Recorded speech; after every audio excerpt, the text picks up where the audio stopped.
We'll call this regular meeting of the City Council for Tuesday, March 27, 2012. We'll call to order. And in regards to Pledge Allegiance, I pledge allegiance to the flag of the United States of America and to the republic for which it stands, one nation, under God, indivisible, with liberty and justice for all. We'll have a roll call. Patrick Green. Here. Scott Stevens. Present. Keith Sadowski. Here. Robert Bacamino. Here. Kelly Collegio. Here. Stephen Warner. Here. Cecil St. Pierre here, all accounted for. Item number 4, Mr. Secretary. Adoption of the consent agenda. So moved. Support. There's a motion by Green, support Sadowski, support by Warner. In regards to the motion, I'm asking to amend the motion. I would like to have items 4N, 4O, and 4K. 4K, N, and O to be removed. Mr. Secretary. Thank you, Mr. Chair. 4K will become 17K. 4N will become 18C. 4O will become 18D.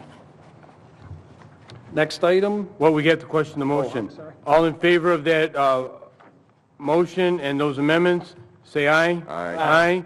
Anyone opposed? Motion passed unanimously. Item number 5, Mr. Secretary. Item 5, adoption of the agenda. So moved. Motion by Sadowski. Support. Support by Green. Discussion. Mr. Chair. Mr. Stevens. Thank you, Mr. Chair. The first item, we've got a lot of notes here. The administration has requested to remove items 17I, 1 and 2. There is a correction to item 13. Please add at the end of the item for personal and real property, determining duration of exemption period and termination date. Is it 17J one? Because 17I is tabulation of bids of, well, yeah, 17J, 1 and 2. Let me look at that. Yeah, I'm missing a page here. No, 17I, 1 and 2, it's the award of a payroll service in time. Yeah, it's a, what?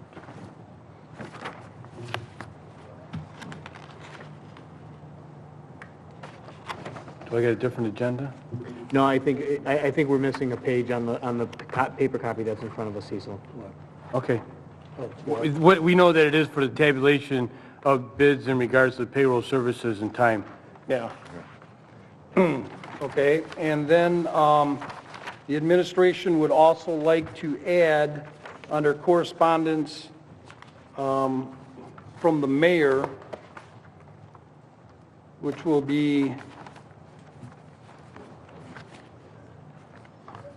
17J, which is request of the mayor's office for approval to purchase the installation and deployment of Q-Alert.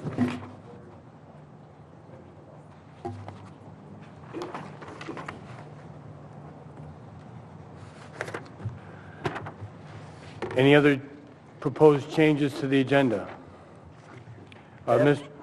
That is it? Mr. Sadowski and Green, do you accept those amendments? Yes. With that, all in favor say aye. Aye. Anyone opposed? So done. Unanimous approval. Item number 6, Mr. Secretary. Item 6, approval of the minutes of the regular meeting of March 13th, 2012. So moved. Motion by Green. Support. Support by Stevens. Discussion? All in favor say aye. Aye. Item passed unanimously. Item number 7. Item 7, approval of the bills. Is there a motion? So moved. Motion by Green. Support. Support by Werner. Any discussion? Mr. President, Ms. Collegio. if I could have Mr. Malzek come forward, please, through the chair.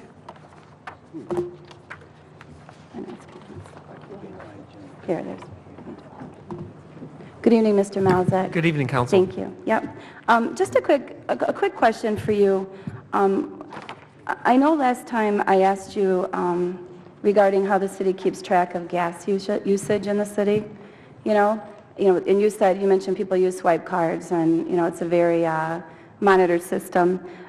Looking at the list of bills, I see this time we purchase gas and everything for vehicles.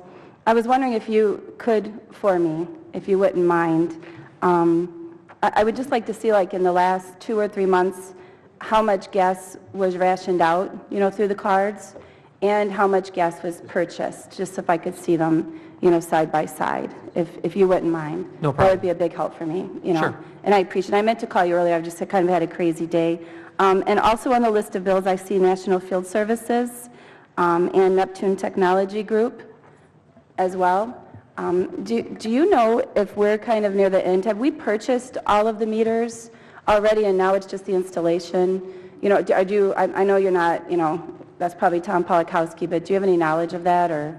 Yeah, I'll follow up with Tom Polakowski on that. Okay, and I had one other question, because you gave me a lot of backup on it, and I appreciate it.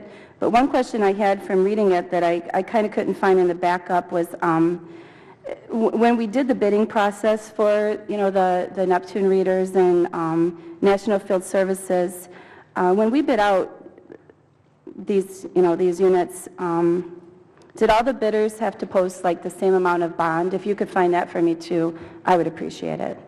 Thank you. Any further discussion? Mr. Malzek, in regards to a Paradigm Tax Group, I find them all over the list of bills. Are they someone that does assessment or appeal the assessments? Right. So on the list of bills, when someone does win and we owe them money back for some property taxes, you'll see that in the sanitation fund, and anyone with a millage, you'll see them on the list of bills, so you'll see them several times. So Paradigm Tax Group, are they an owner of property? Right. And then what you also see is several years, like, so if there was multiple years, you'll see that multiple times. No, I understand that. They just own a lot of property then. Okay. Thank you. And I have one. I have to request to withdraw from a bill, page 29, check number 516767, Bison Plumbing, Inc. They are a client, so what we usually do is vote on that separately. I'd ask to be excused. Excuse me. Vote on it separately, then we can vote on the list of bills.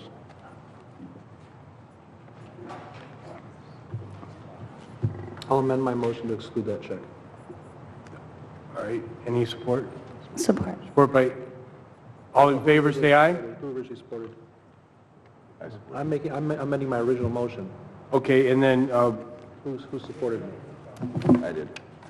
Mr. Warner. Support? Support. All in favor, say aye. Aye. That's excuse me. Now we'll question the bills. Mr. Green? Yes. Mr. Warner? Yes. Mr. Sadowski? Yes. Mr. Bacamino? Yes. Ms. Colegio? Yes. Mr. Stevens? Yes. Mr. St. Pierre, yes. And then What check number? check number 516767. I'll hand the gavel over to you, Mr. Green, and you can question the motion. I need a motion. Chair is ready for a motion. Motion to pay the bill. Support. Motion by Sadowski, support by Bacamino. Give the list. Mr. Sadowski? Yes. Mr. Bacamino? Yes.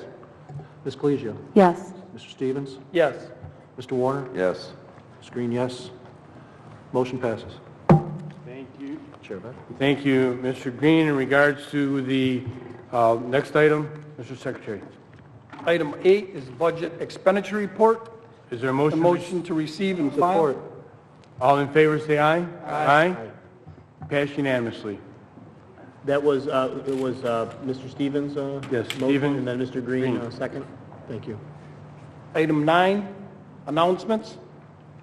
Any announcements? Yep, Chair. Mr. Sadowski. Once again, this Friday, St. Sylvester's will be hosting their fish fry. Fish fry starts at 11 o'clock. It's one of the very few that actually start at 11 o'clock. They run till 7 o'clock. The ladies' auxiliary will also have a bake sale along with pierogi that they'll be selling. Food's fantastic. They have the fish and chips along with baked cod And also, I know they have a shrimp dinner that's new. So come on down, 11 o'clock to 7 o'clock on Friday during Lent, and also a bake sale. Thank you. Any other announcements? Chair. Mr. Green? Thank you, Mr. Chair. Councilman Sadowski and I had the pleasure of speaking in front of Boy Scout Troop 1916 last week. We talked about what we do on City Council and how it affects them. It was a great group. Also, that group sponsored a Adopt a Road between 12 Mile and 13 Mile on Ryan. So I just wanted to say it was a pleasure meeting them.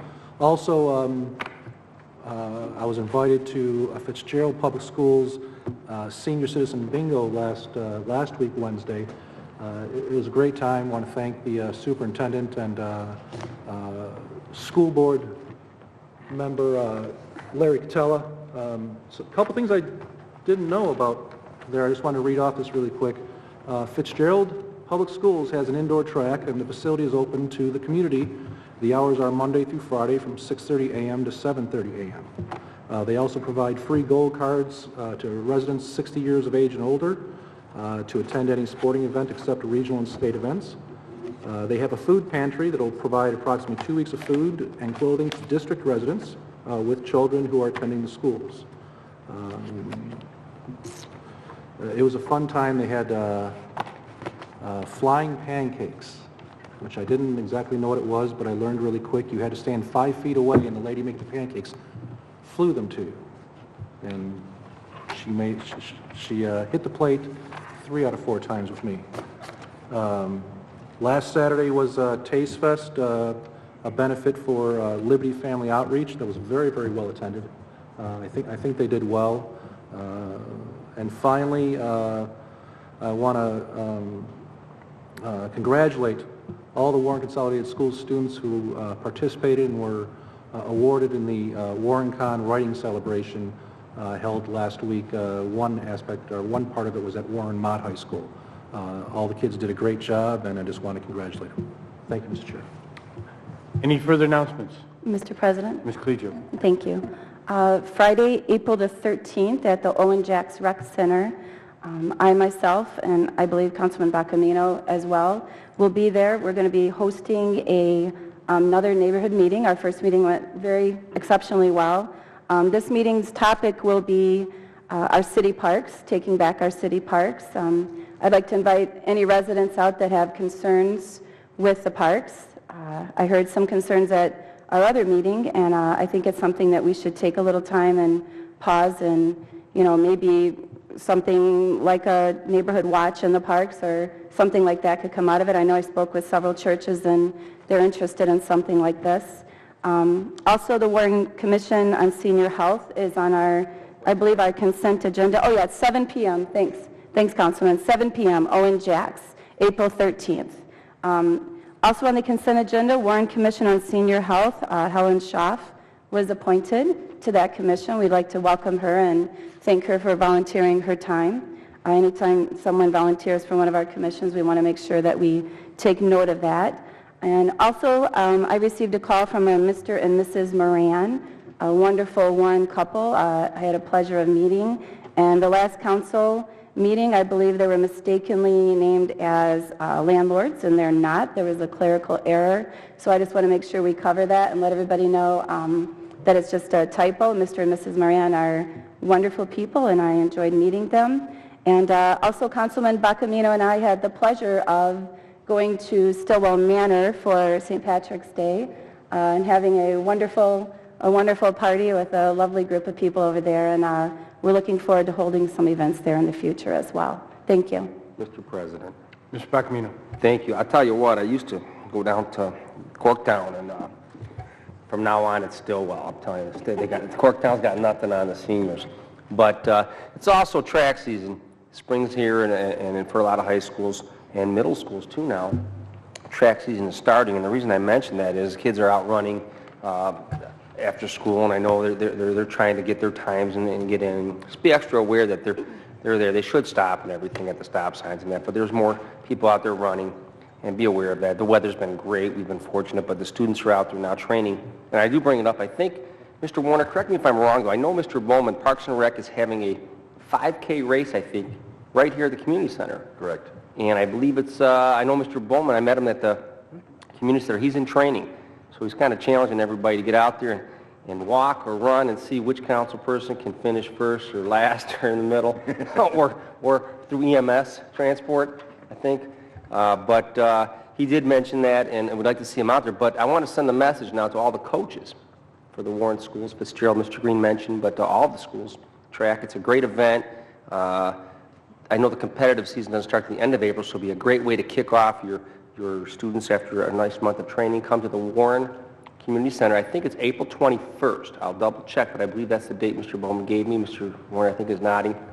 So all coaches, bring your teams. It's going to be a great event. It's a local event, and we'd like to get, hundreds and hundreds of students, as well as anybody out there that wants to walk, run, or crawl. And anybody that can finish ahead of Mr. Bowman, that's going to be a good thing, because he's been training hard. He's ready. He told me he's ready to take on the council. So I'm challenging them. I guess I'm challenging all the council to show up, and we'll see what we can do. So, thank you. Judge, you're invited too. An EMS relay, I think. I'm in. All right, anyways, any other announcements, Mr. Stevens? Yes, I'd just like to make the announcement with the nice weather that's coming before us. We've got some additions to the roadways and the sidewalks. That's bicycles and motorcycles. Sadly, last week with that nice day, there was a 70-year-old man that was run over while riding his bicycle. And then there was 2 motorcycle accidents on the same day. So take care, take your time, and keep your eyes out for bicyclists and motorcyclists. Thank you. Any other announcements? I have an announcement. The Warren City Council has been asked to challenge the Sterling Heights City Council in a pierogi, did I say that right, Mr.? Yes. Pierogi eating contest at the American Polish Center, Banquet Center, the Century Banquet Center for the American Polish Festival. And so what I'd ask that the council secretary do is write him a letter. We'll put it in writing in regards to challenging the Sterling Heights City Council. And I've asked my colleagues, they say they're ready to take on the I nominate Mr. Sadowski for the event. He'll be our captain. He'll be the captain. I'll start practicing. All right, yes, Mr. That's a letter to the Sterling Heights City Council accepting their challenge? No, we're challenging them. Oh, we are challenging. It's already been announced by the American Polish Century Club. They've requested us to challenge them to a pierogi eating contest. So we are throwing the gauntlet down. We're throwing the babushka down. Throwing the babushka down. Heck of a time to try to go on a diet, I'll tell you. Thanks, Mr. Chair. But it's in July, so you have plenty of time to slim down and get ready for it. Any further announcements? Yeah, Mr. Chair. Mr. Green. One last thing. Former City Councilwoman Donica Martin's mother passed away recently. I think it would be appropriate we have a moment of silence for the passing of her mother. We'll do that. Let's have a moment of silence for Mrs. Martin.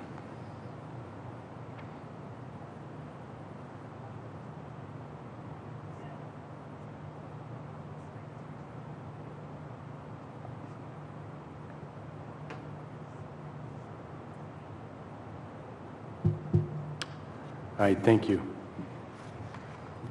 In regards to any further announcements, we'll go to item 9A, Mr. Secretary. Item 9A is a presentation by Turning Point, Macomb County, regarding Sexual Assault Awareness Month.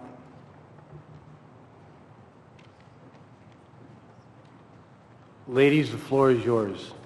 Good evening, Council. I'm Emily Latham. I'm the legal advocate coordinator for Turning Point, and I am the legal advocate who works with the City of Warren City Attorney's Office. Good evening, Judge. I'm the advocate that's there 2 days a week, and I would like to present a volunteer, Crystal Cook, who is going to explain what Sexual Assault Awareness Month is. And could you please state your name for the record, please? Emily Latham. Okay, Emily. Good evening. My name is Crystal Koch, and I'm here as a representative for Turning Point. Turning Point is Macomb County's domestic violence and sexual assault service agency. April is recognized across the nation as National Sexual Assault Awareness Month. I'm here this evening because sexual assault is the most underreported crime in the nation. According to Michigan State Police, there was 550 reports of sexual assault in Macomb County in 2010. Turning Point's Forensic Nurse Examiners Program performed 238 forensic evidence collection exams in 2011. 47% of these victims were under the age of 18. In 2011, Turning Point provided services throughout our various service sites to 361 women, children, and men who reside within Warren. The majority of sexual assaults are by someone the victim trusts and in a place where their guard is down, usually the home. Sexual assault can be prevented. Turning Point believes that education is the key to prevention. Last school year, Turning Point's prevention program presented 118 educational sessions to over 1,607 students in Warren schools. Through education, we believe that sexual assault and domestic violence are preventable, and we know that education works as students scored significantly higher on post-test evaluations after the presentations were heard. On average, students who participated in the program in Warren increased their knowledge by 25%. Through Turning Point's prevention program, students learn that abuse is never the survivor's fault. They learn skills to develop equal and respecting relationships. They learn how to be a responsible bystander and how to help a friend. As community members, we can support these efforts by continuing to educate the children in our lives about equal and respectful relationships. We can also educate ourselves about the myths and facts of sexual assault and speak up when someone is blaming the victim or taking action if we witness harassment or abuse. Sexual assault is preventable if we as a community decide that it's a priority. We are in the process of a capital campaign to build a new facility. Because of an outdated and crumbling facility and increasing population in Macomb County, we are only meeting 15% of the demand for our life-saving skills. To help meet increasing demand, we have made a commitment to build a new shelter in Macomb County. For updates, please visit Turning Point's website.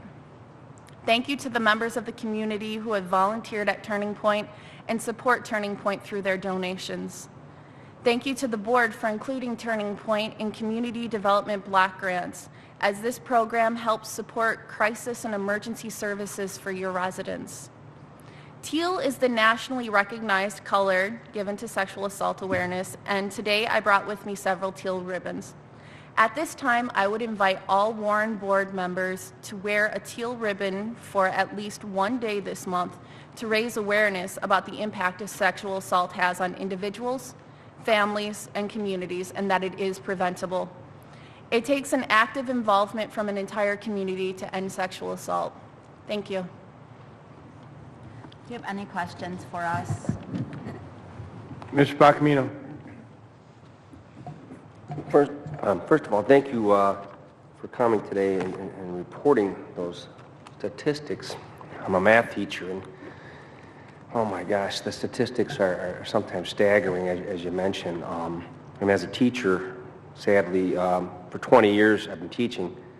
I've got to say, just about every year we have a student somewhere in the building. I've had the unpleasurable experience of having to report sexual abuse towards students at least on 3 occasions during those 20 years. And as you said, those are only the ones that we could identify and report. It's very difficult. I admire and respect what you're doing. The public does need to be educated and aware. It is something that some people don't understand for whatever reason.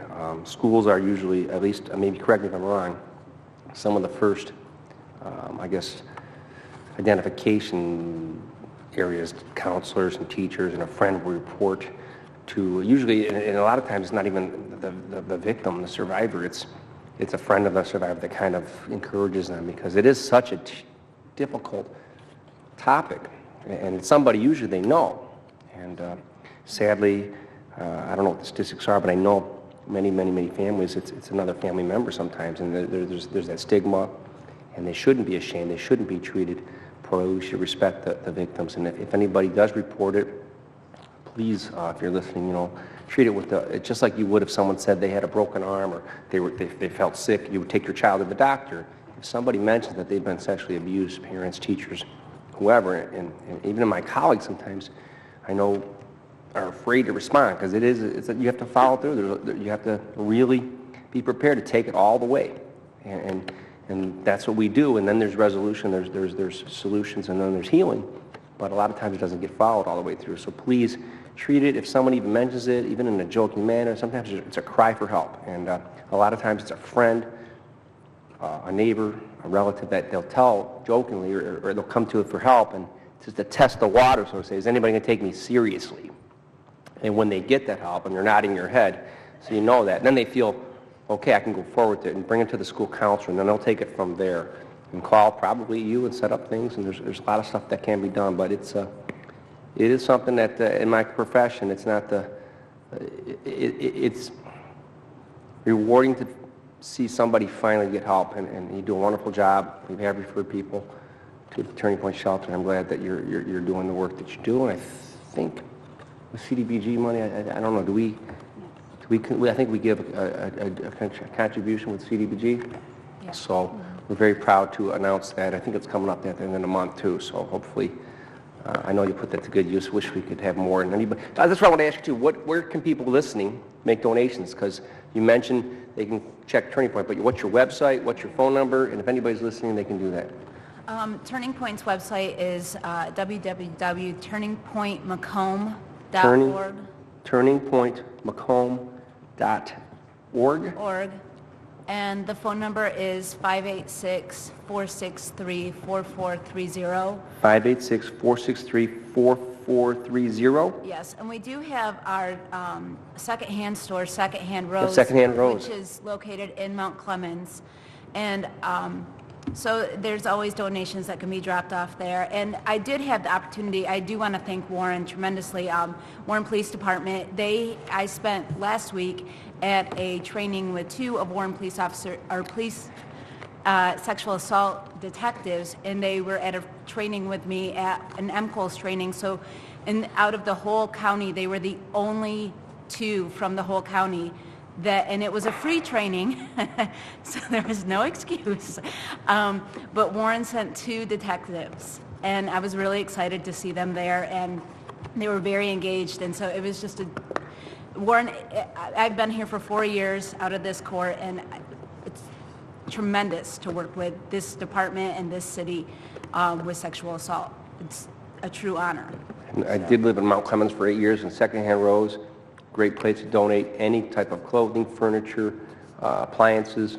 Absolutely. And if you have something large, we will come pick it up. You just had to call the number and we can come pick it up. That same number, 463-4430. Yes.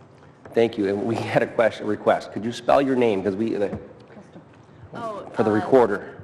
Last name is Koch, first name is Krystal. Thank you so much. Thank you.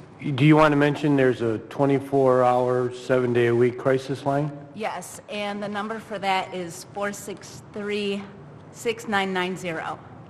Are you giving me a quiz? No, it was just on your card. But I think it's very important that people know that number. That's 586-463-6990. And it is the 24-hour crisis line, and if you or someone else is a survivor of sexual assault and you need to get a hold of our forensic nurse examiner program, that's the number that you would call to get in touch with the forensic nurse examiner program. Because that's very important in regards to proceeding to the criminal justice system. Absolutely. That's where the sexual assault kits are done. Absolutely. Anybody else have anything?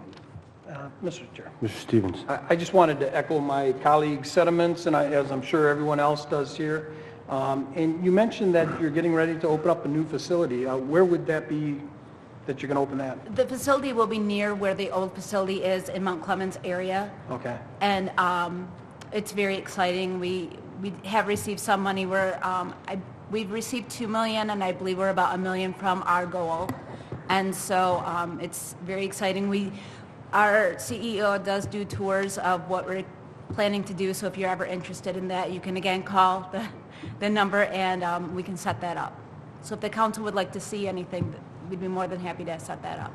Very, very good, and thank you very much, both of you, for your involvement in this worthwhile endeavor. Thank you. Have a nice evening. Thank you for coming out this evening. Mr. Secretary, item 10. Item 10 is a public hearing.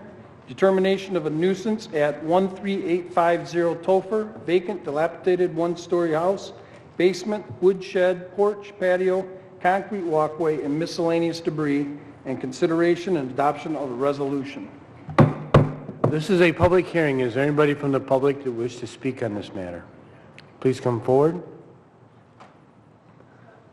Seeing nobody coming forward, seeing someone raising their hand, please come forward. Please state your name and address for the record, please. My name is Mark Jansen. I reside at 8522 Springwood Way, Washington Township, Michigan. I am a member of By Right Corporation who owns the property. I actually, what I want to say is that I actually have a bid on tearing that property down myself. Okay, By Right has bought, and I think you guys are familiar with us. We've acquired about 180 pieces of property in Warren, and we are in the process of rehabilitating a good portion of those. Okay, this happens to be one of the more challenged properties. Believe it or not, I do have a lot of interest in rehabilitating this property, and that's the only reason I haven't torn it down yet. There are some folks out there that think they could make it work. I'm of the opinion that it's probably a little too far gone for me to work on, but I would think, and this goes for all properties, I would think that you all, as well as the community, would like as many properties rehabbed into good condition as they possibly can, so that you can collect taxes and so that people don't live next to vacant lots and vacant houses. And that's what we're trying to do.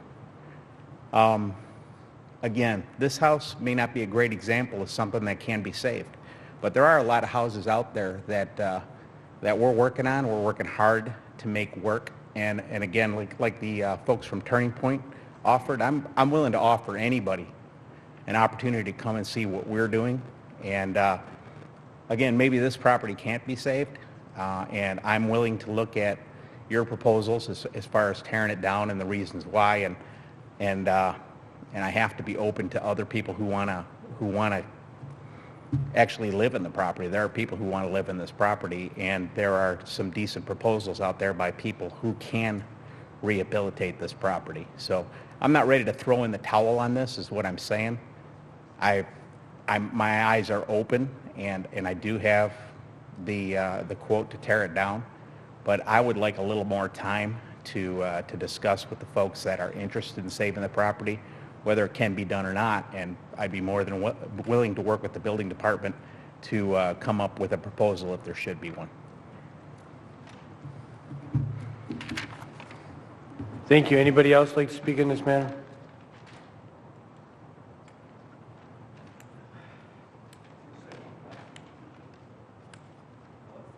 Tony, please, Zone 2. I just have one question. How long has this house been vacant and an eyesore for the neighbors? I don't know this gentleman. I don't know where the house is or nothing. But it seems to me like they go for a year, 2 years, then somebody comes in and says, well, we can put so much money in it and do this and do that. If it's been vacant for so long, we all know what happens to a house that's vacant and not taken care of. Thank you.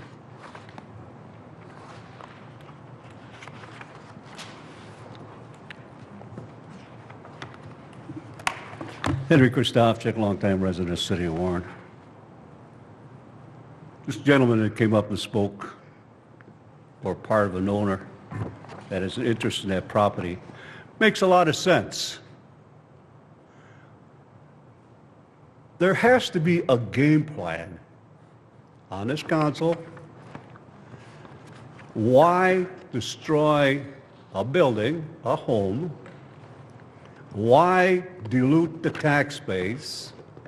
Why add to the depletion of the neighborhood with empty lots, weed infested, which is a maintenance problem for the city of Warren?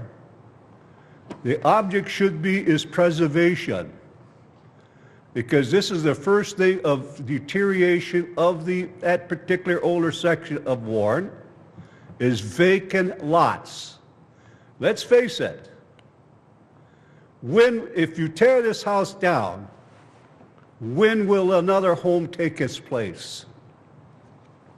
I doubt if it's in my lifetime. I doubt if it's in your lifetime. Because it's like cancer. It keeps spreading. The easiest thing is for Green to say, motion to abate. Doesn't make sense. And Warner seconds it, or Sadowski seconds it.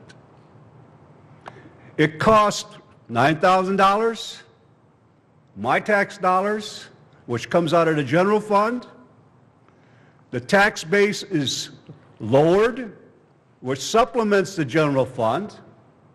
And you've got a weed-infested with junk and garbage lot that's costing my tax dollars to maintain it. Does it make sense to tear down a building when a person says, hey, give me more time and let me preserve it? It's incumbent on every one of you people here is to protect our tax base and halt the deterioration of the older sections in our city. Bacamino, that's in District 5. Get up there and shout and protect your district. Earn your money for a change. Or is it Warner's district? 4. Then 4, Mr. Warner. Very confusing the way these districts are cut up. Gerrymandering, I say. Mr. Warner, do your job. Look at it. If it could be saved, give the man time. Easiest thing to do is to tear it down and charge me, the taxpayer, $9 grand. Have a good one. Anybody else like to speak on this matter?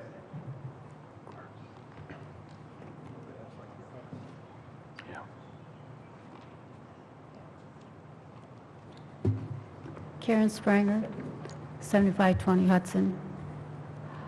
Our community needs the strong leadership on what is the law that protects every homeowner a chance and opportunity in a reasonable amount of time.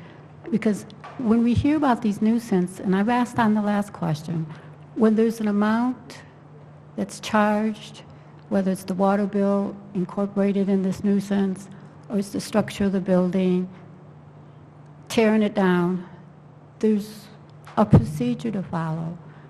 And I'm not quite sure how the notices are being sent out legally by the law on issues of this. And when action is taken and there's no correspondence of reasonableness, just a public hearing, and I don't have all the paperwork, I'm going to agree with the owner of the property to give them a reasonable amount of time, document it, so I believe there is that fact that there was a reasonable amount of time for this to take place. I only hear part of the situation and not all of it. And this is a public hearing, and I believe the documentation is needed. I would like to review it as a citizen, if that's possible. But facts and reality and this home in the community, we need to be creative to preserve this land and our homes. And I haven't seen the bridge yet. So try to get the bridge and be creative within the law and substantiate the time frame to be reasonable. Thank you. Anybody else would like to speak to this matter? If not, we're going to close the public hearing, bring it to council for motion. Motion to obey. Motion by Green. Support with Support by discussion. Stevens. Discussion, Mr. Stevens. Discussion, Mr. Mr. Sadowski, you're next. Thank you. Actually, I have a question for Mr. Jansen, if I could. Mr. Chair, through the chair to Mr. Jansen. Mr. Jansen. Yes, sir. Mr. Jansen, in your estimation, how much time do you think you need to either solidify a deal or tear this down? You said you were going to tear it down, correct? No more than 30 days, yes, I'd tear this property down. 30 days? Yes. You will tear it down, or you will find somebody that is capable of rehabbing the property? I looked at it, it's real iffy, in my estimation. It's a nice swimming hole right now. Yeah. I was down there today, so, yeah, it was. You know, I do want to make one comment, and I hear everybody saying that everybody's saying that when you tear a property down, it's on the city's dime. I just want to point out, when I bought this lot of properties, I knew there were a certain number of condemned properties, yet I bought them, even though they were condemned. Okay, I bought them at a cost of about $58,000. Okay, I believe out of the 10 properties, I think 3 or 4 are savable. So, you know, when it comes right down to it, I have paid for the destruction of these properties already. I took possession of them in August. Okay, they were dilapidated long before I took possession. There's a good number of these that I could save, and I've been working with the city trying to decide which ones they are. And like I said, this may not be one of them, but I would like 30 days to decide, because there are some people who are interested, and some are pretty savvy investors. Right. So I think I've seen your trucks out there, you know, working on some of these properties and stuff, so yeah. Not to say we do everything right, but we really are trying, and we're Right. trying to be a good citizen. Okay, thank you. And for that question from the audience as to when it became vacant, according to our records, it was 4/26/2011. And for the other question, as far as the documentation, all the documentation that is available to us is available on the website also, and anybody can access that on there. And that's all I have at this time, Mr. Chairman. Mr. Thank you. Sadowski. Thank you, Mr. Chair. The question that, or the more or less the statement that I have is, even if we go through and we abate the property today, we probably won't tear it down for 60 days. So in the meantime, if there's 30 days in there where you want to tear it down yourself, that option is still available. You can still pull the permit in order to have the property taken down. So there is that 60-day grace period, unless council decides to exercise an acceleration to tear it down. But in most cases, it's 60 days. The question that I have, our records indicate that 2011 taxes are still due. Have those taxes been brought up to current? No, those taxes have not been brought up to current. Okay. The model that we're using to do this, and you got to understand that this was a pretty expensive proposition. When we went and we did this whole thing with Macomb County at the auction, it was a $2.2 million purchase. Okay, we have been using the profits of sales and rentals in some instances to support the rehab of the properties, and as the properties are sold or brought into a position that we know we're going to hold them, we are paying the taxes on them. So we don't foresee going past June 1st as far as we're either going to pay all the taxes or we're going to have sold the properties as our goal to do it, to paying all the taxes. It's pretty expensive carrying charges, isn't it? Yeah, it is. It's expensive, but you know we've got it kind of got it worked into our numbers. Okay. Mr. President. Ms. Clegio. Yeah, if I- I'm Ms. Clegio. Oh, I'm sorry. No, I'm Sorry, Mr. finished. Sadowski, thank you. If Mr. Ganem could come forward, I thought I saw him. Is Mr. Ganem still here, or? Yeah, if you could, if he is, I just have a question for him. We have someone here from the administration. Okay, well, Mr. James is here. I guess we could ask Mr. James to. Here he comes, so I'll wait for Mr. Ganem as well. Good evening, Mr. James. And here he comes without his third wheel. He's walking. There you go. Congratulations. Yep. Okay, we see this property that's up for nuisance tonight, right? It's been vacant a year, correct? Vacant a year. Summer taxes are not paid from last year, correct? Right? Correct, yes. So this, okay. I also see that we have an unpaid water bill. That's correct. Is that correct? Right. So by city ordinance, right, the city cannot license anyone that's in default to the city, am I correct?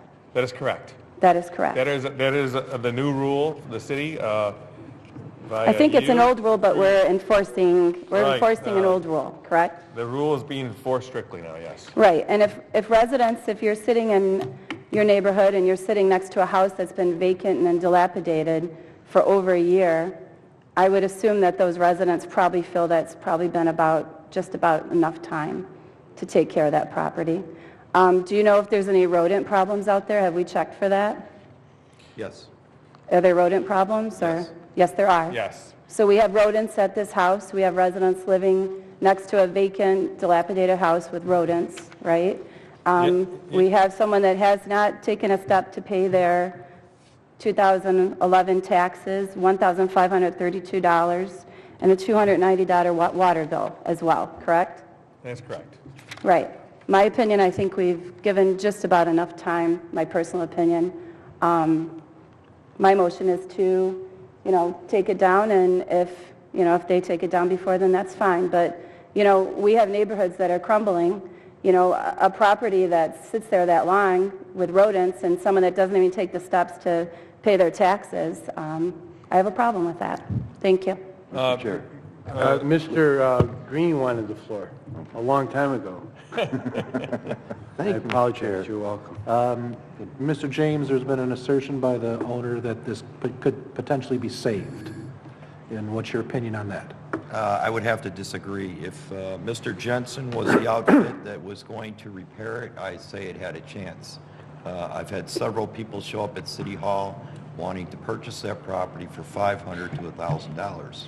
I drove by it Saturday and actually saw someone looking in the window. Pardon? I drove by it Saturday morning and someone was looking in the window and it looked like someone wanted to rent it. Yes.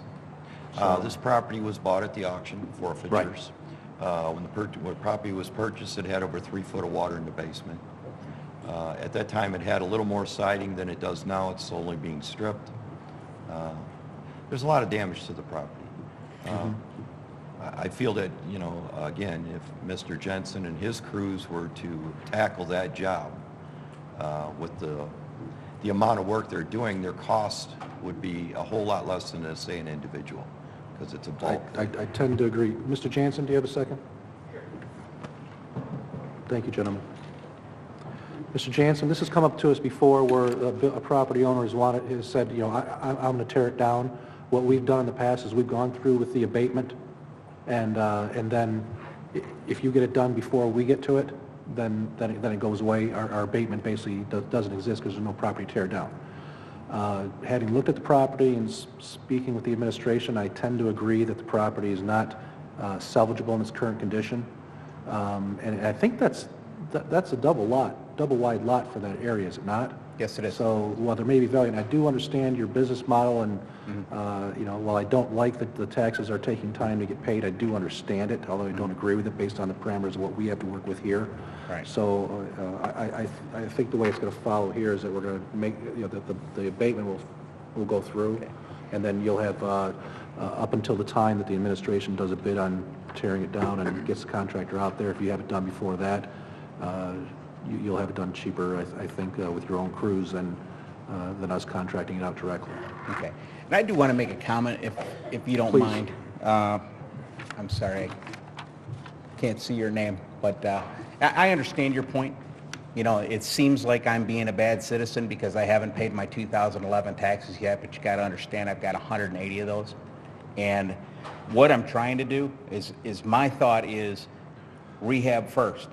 Get the neighborhoods into good condition, get the houses into good condition. There's streets where I have 6 and 7 houses on one street, and when I can go in there and rehab a whole neighborhood and make it good for that whole street, I think it's a little more important, in my estimation, than making sure that your taxes are paid, which are just paid 3 years of your taxes to buy that property, which sure did help you.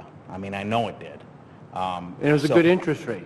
And in my estimation, you know, let's get the neighborhoods in shape. Let's drive up the property values. And believe me, when I sell to one of my investors, when I sell a rental house in good condition, I sell it for more than what you're selling for on the average house on the average block, which drives up the property values, which drives up your tax base. We're all working together here. I mean, I think That's this the is a point I was place. trying to make, Mr. Jansen, is that when I made the statement that I understand your business model, you're taking a significant risk with the amount of properties that you're taking on. Right. And there is some working with cash flow as far as getting the renovations up, selling them and getting the cash flow going back. It takes a while to get that cycle going. Right. But we still have the duty we have here to Absolutely. to protect the investment of the people who live in that neighborhood, and whether or not you are doing good by everyone, we have to deal with the one that's in front of us right now. So that's why I think we're going to take that course And of action. in this case, I'm, you know, like I said, I wouldn't have got an estimate if I didn't think that the house is. Understandable. And obviously, I've discussed it with Mr. James, definitely, that, you know, this house is right there teetering on the edge. Yeah. All right. Thank you, Mr. Chair. Mr. Jansen, I want to indicate that it seems like we have the same interest. If the property values go up, and if you repair a home and can help all the homes around you, it's only going to help yourself. It's going to help the city. So we're all in the same boat, and I understand that. But I also listened carefully to your words when you said, you know, I don't think I can do it, and you're going to try to bring it to somebody else, and you're probably one of the best in the business, and you have to move them quickly. And the more time they sit around, the worse it is for everybody. And this is probably one of the ones that I like to use the ladder analogy or metaphor. This was at the bottom of the ladder and just didn't work. And so in that regards, we better just chalk this one up and encourage you on the other ones. Let's clean this one up, and we'll be there for you because we're on your side, okay? Mr. Chair. Okay. Thanks. Mr. Chair. Thank you, Mr. Chair. Mr. James, I drove past this house over the weekend because one of the things that piqued my curiosity on it was what was in the backup. Cannot find the gas meter. Electrical meter in place, cannot find the gas meter. It's quite possible that it is inside the home. This was not one that I had originally started with, so the report, I'd have to go verify some of that stuff. Okay. One thing that does it for me, reading the backup on these homes, is the determination. And in big, bold letters, anybody can see this when they look up the backup on the website, unfit for human habitation. It has been determined that this property cannot be restored to a condition necessary to meet the ordinance requirements of the City of Warren in an economical manner, meaning it's going to cost more to rehab this house than the house is worth. That's correct. And I know people buy up houses as Mr. Jansen does, but a majority of these, this is what happens to them. They know they're unfit. They know they can't, in a reasonable manner, rehab the house. And with, what'd you say, 3 feet of water in the basement? Yes. When it was purchased, when they actually took ownership of the property. Was the water shut off? I believe it is. Okay. Copper plumbing might be stripped down there. I mean... I think a lot of things have been stripped and the siding's removed off Exactly. the house, so I would... Okay. Thank you very much. Mr. Bacamino? Thank you very much. I agree with everybody, everything everyone said already. I am in District 5. This is not my district, but it does affect me as far as a citizen of Warren, so I will speak to this house as well as my district, as it seems to have most of the rentals. My thing is buyer beware. The reality of it is, yes, when you fix up some homes you buy, that does help our city. However, the average listener in my district, in the city, that has to live next to houses like this, when they hear you say you spend $2 million to buy 180 properties, but you can't pay a $300 water bill, to them, they don't feel sympathy. Because their water also may be threatened to be turned off, and they're just struggling to get by. They don't have that kind of money to even pay for their food. We just heard about Fitzgerald giving out 2 weeks' worth of groceries. So I don't have as much sympathy for not paying bills. I was taught by my grandparents, you pay them. You got to do it.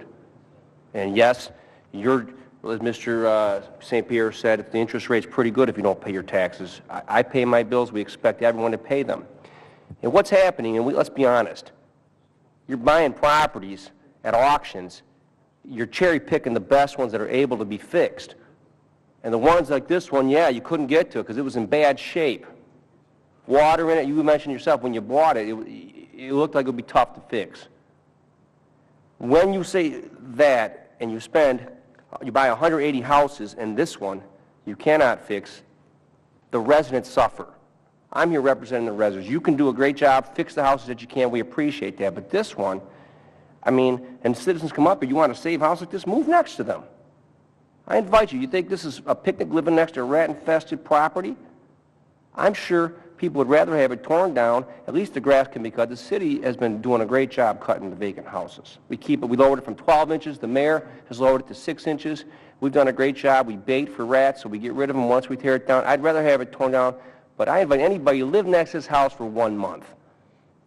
Pitch up a tent if you have to on the property. Don't come up here and tell me that we got to save certain houses, and yet you live in a nice part of the neighborhood and you don't have rats in your neighborhood.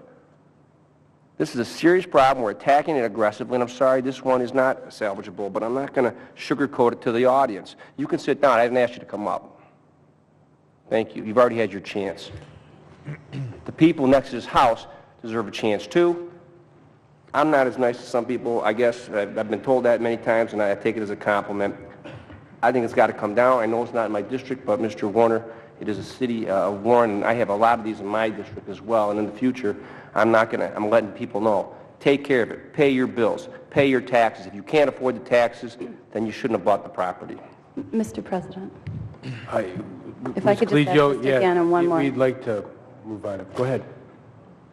May I? Yes, go ahead. All right, thank you. Mr. Gannon? Yes. Mr. James? I believe at the last council meeting, we also had on the agenda another property, I think it was a garage or something that was taken down that was owned by the same company. So this isn't, I don't believe it's the first piece of property that the city is having to go through the process of working, to try to take down. And I would also like to add to whatever proposals we put with this, that we do go through with this landlord will not receive any relicensing or new licenses with the city until he pays his default. And I wish him well with his good homes. When you go and buy, even at an auction, you buy a box lot of something, you wouldn't buy it if you knew you weren't going to make money on the good houses. So you got to clean up, the bad stuff to take care of the good stuff, and then I'm sure the city will work with you very well. And, rats, water bill, very simple. If you know this is on the council agenda tonight, take the step and go pay your bill before you come and ask us to wait. Thank you. And I just want to make a quick statement, and this is regards to exactly what you're talking about. Regardless of what people come to the microphone and say about the administration tearing down houses and not giving a hoot about what goes on in our neighborhoods, we give everybody an opportunity to do 3 things. Number 1, bring your houses up to standard before they get the nuisance abatement. They refuse. They come to nuisance abatement. We ask them again, how long take you to get your houses up to standard? Some people don't have the facility. Some people don't have the money. Some people just don't care.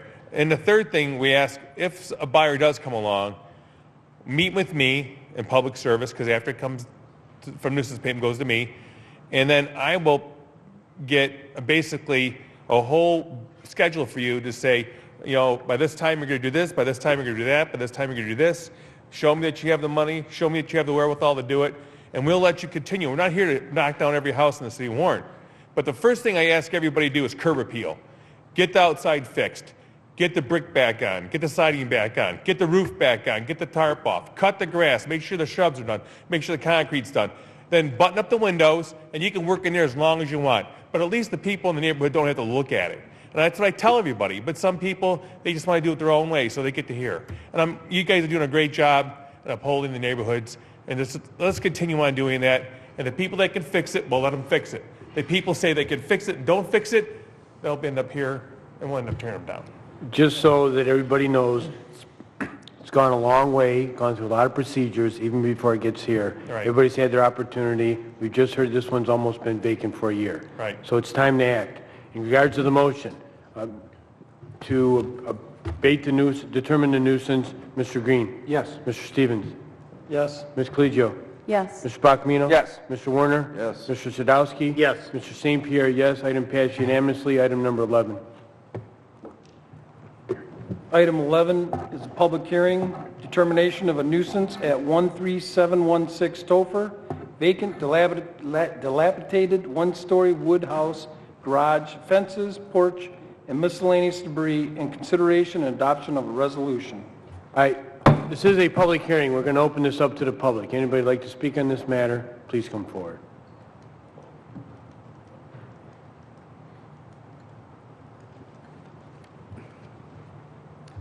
Good evening, Council. First of all, I want to thank you on behalf of my family for the respect you've given this evening for my mother. Thank you very much. You're welcome. Part of the reason why I'm here tonight, there was a resident, actually, who lives in Washington Township, New Jersey, who owns the house that's on the agenda tonight. She has contacted me and asked me to make a plea on her behalf. She was injured. She is in a wheelchair. She's about 85 years old. A lot of times we don't have cooperation from owners in situations to work with certain properties. What she would like to do and what she asked me to help her with is to contact veterans or someone. She would like to donate the house to them to do the work that needs to be done on the property. I did contact VA and I contacted a Mr. Felton. Mr. Felton actually showed a lot of interest in the property. I don't know if he's out of town or what. And then things went bad with my mom, so I haven't had a chance to get back to him. There also was some additional interest from Life Remodeled, Handyman Ministries. Tim Wright is the contact from Cone County. I do have the deed that was presented to me from the owner, and also a key to the property. I am inviting anyone of council to walk through the property. She has spent $4,000 on a plumbing issue with the property. She hired somebody from out of state to do the work. They did the work. I went to the house and I could tell that there was some new plumbing work that was done. It looks like the electrical has a circuit breaker panel that's in it. There are some newer windows and some older windows in the house. Once the house was tagged by the city, all the aluminum siding was taken off the house, so it was vandalized. It looks terrible. She did not realize that it looks that awful from the outside. I told her I would take some additional pictures, show her what it looks like on the outside and the inside of the property. The inside, after the downspouts and all the vinyl siding was removed from the property, it's on a crawl space, so the water and everything runs to the side where the foundation would be. So there is some work that needs to be done with the floor leveling. But if you're looking at some of the stuff that we do with our NSP houses or our CDBG houses, and we spend $50,000, $60,000, $70,000, $80,000, if we can look at someone, it at least needs $20,000 worth of work. So if you look at someone doing maybe about $20,000 of work and getting a property for free, she just wants to donate it to them. That is what I'm looking for. So if council, please, could consider this. All she is looking at is if you want to table it and give her a little bit more time, she would truly and respectfully appreciate that. Thank you very much. I will be here if you have any questions after the hearing. Thank you. Anybody else from the audience? Thank you, council.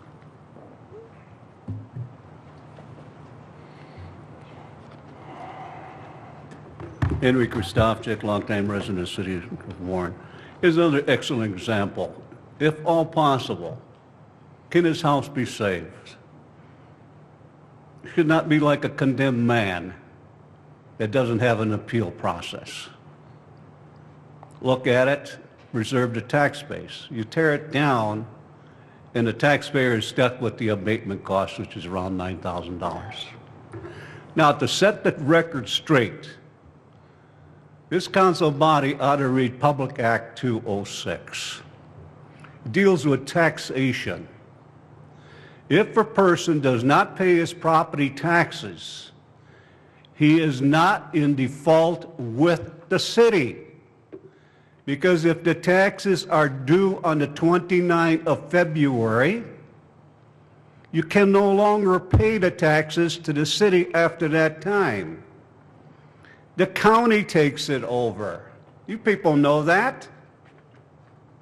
The county reimburses the city for the water, and they reimburse the city for the back taxes. So the individual is not in default with the city. And I've heard this times and time again. St. Pierre's even said it, and he's an attorney. Read the Public Act. Or better yet, don't pay your taxes when they're due on the last day and see if you can pay them in the city.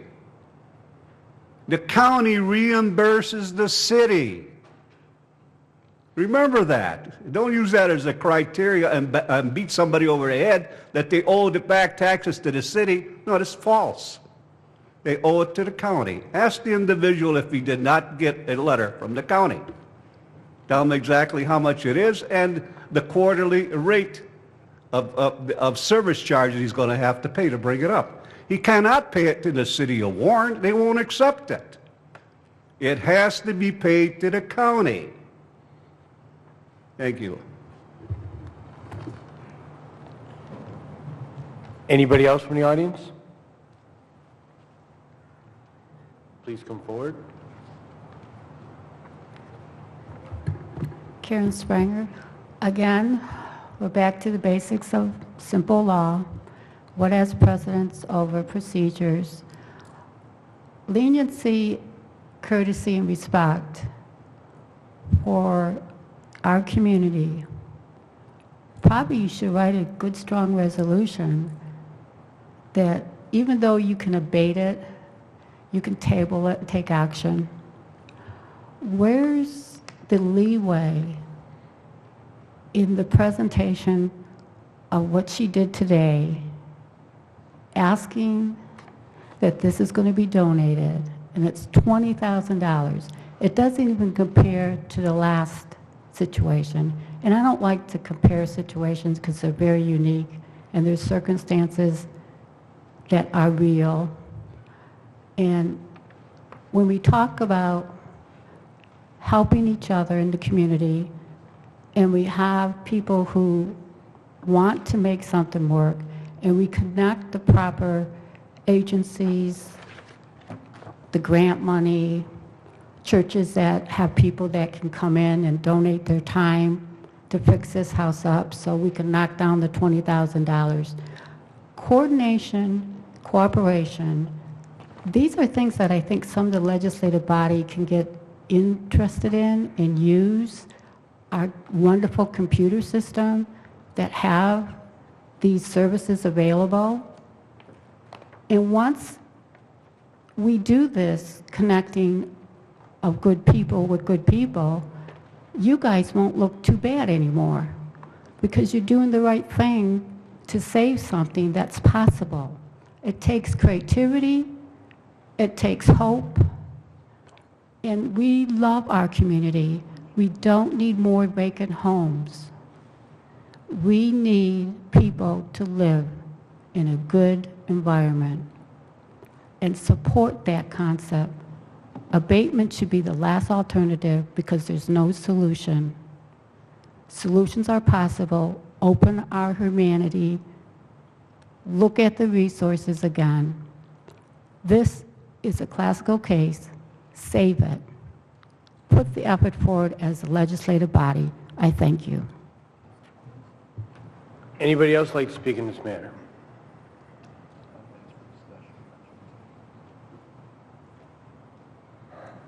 Good evening, Council. My name is Joseph Hunt, resident City of Warren, District 2.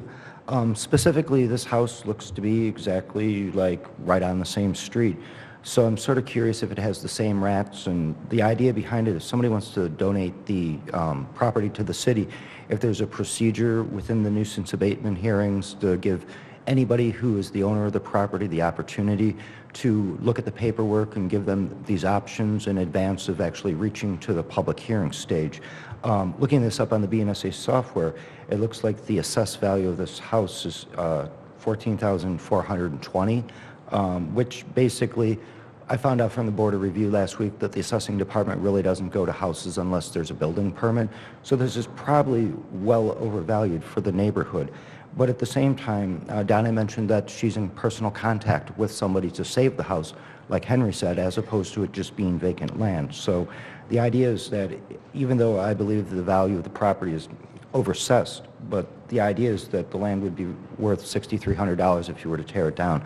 I think that, because Donna made the plea, that you should not abate the house. Thank you. Anybody else from the public? Hi, Chris Pasternak. First thing, Councilman Bacamino, I hope you weren't trying to get information from them. You could have asked them in front so everyone could hear. It's part of the public meeting. So if you were talking about this property, I hope that wasn't the case. You have two options here. Option one, you can abate the property, tear it down, eventually get the property and reverted taxes.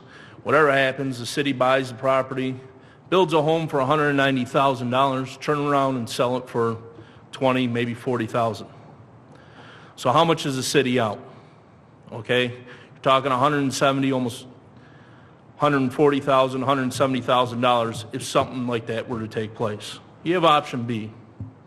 Option B is they're trying to find someone to take over the property, to rehab the home, which is normally cheaper than a complete rebuild, which will also increase the value of the properties around it when it is rebuilt, and it's at a lesser cost. We have NSP funds out there that could be used to rehab this home, and from meetings in the past, I've heard we've had issues trying to get NSP funds to people. This would be an ideal situation if the house is proper and able to be built, and that the structure, there is nothing wrong with the structure, to invest NSP funds into a house, donate it to the veterans, donate it to Habitat to Humanity, donate it to someone. It would be a shining star on the city if we could do that and help with supporting it with NSP funds to rebuild the house. I think that's the better of the two options. Anybody else like to speak? What's this, oh my God, you're saying back there, order? We have a right to go to the... Hey, sir, could you control yourself, please? Mr. Banda. Tomas Banya, resident District 2 of the City of Warren. You guys have a fabulous opportunity here this evening to allow a property owner the opportunity to donate a property to a charitable cause. Now, whether you guys will allow that to happen or not, I guess we'll have to wait and see. But if it goes to an abatement, which it may end up happening, if we're just trying to tear down all these houses without regard to what people are trying to do to enhance the city, as we saw in the last situation, I guess we should just reach out for more bonds from John X and tear all blighted properties down in the city of Warren, which would leave us with an empty city, land for the city to maintain, and thousands of dollars of campaign contributions in your pockets. Just something I was texted from a little birdie. Thank you very much.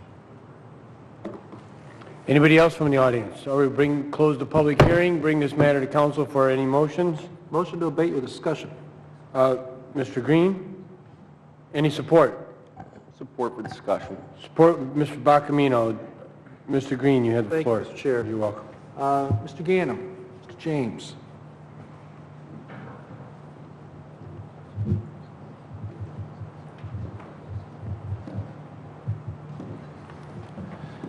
If you would, this is about 4 or 5 houses west of the last property we looked at. That's correct.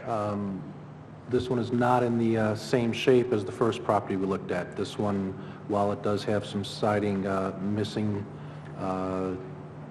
just on, driving by on Saturday morning, this one looked a little more structurally sound. I can tell you this. This property has been in the works for more than 3 years.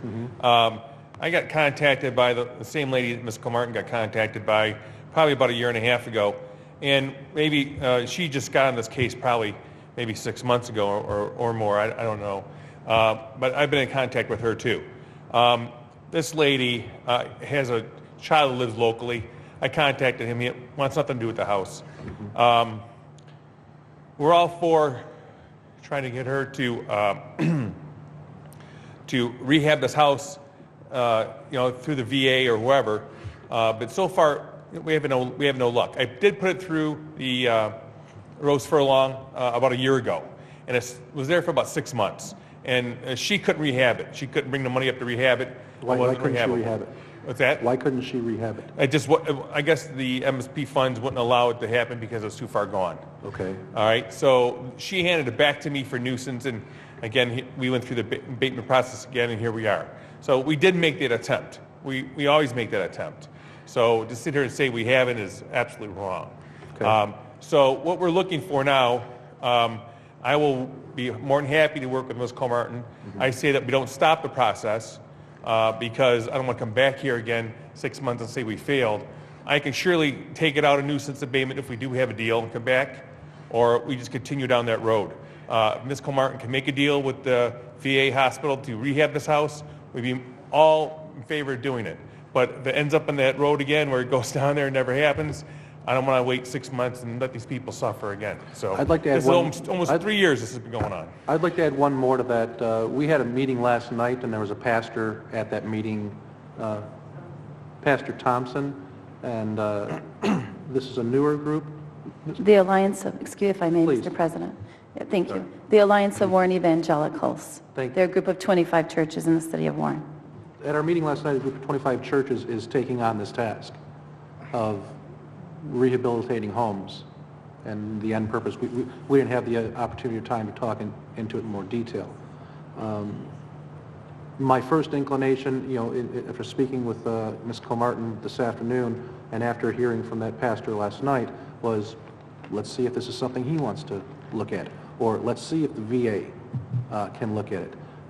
We do have a lot of these. It's slowed down since the first 3 years, 2007 through 10.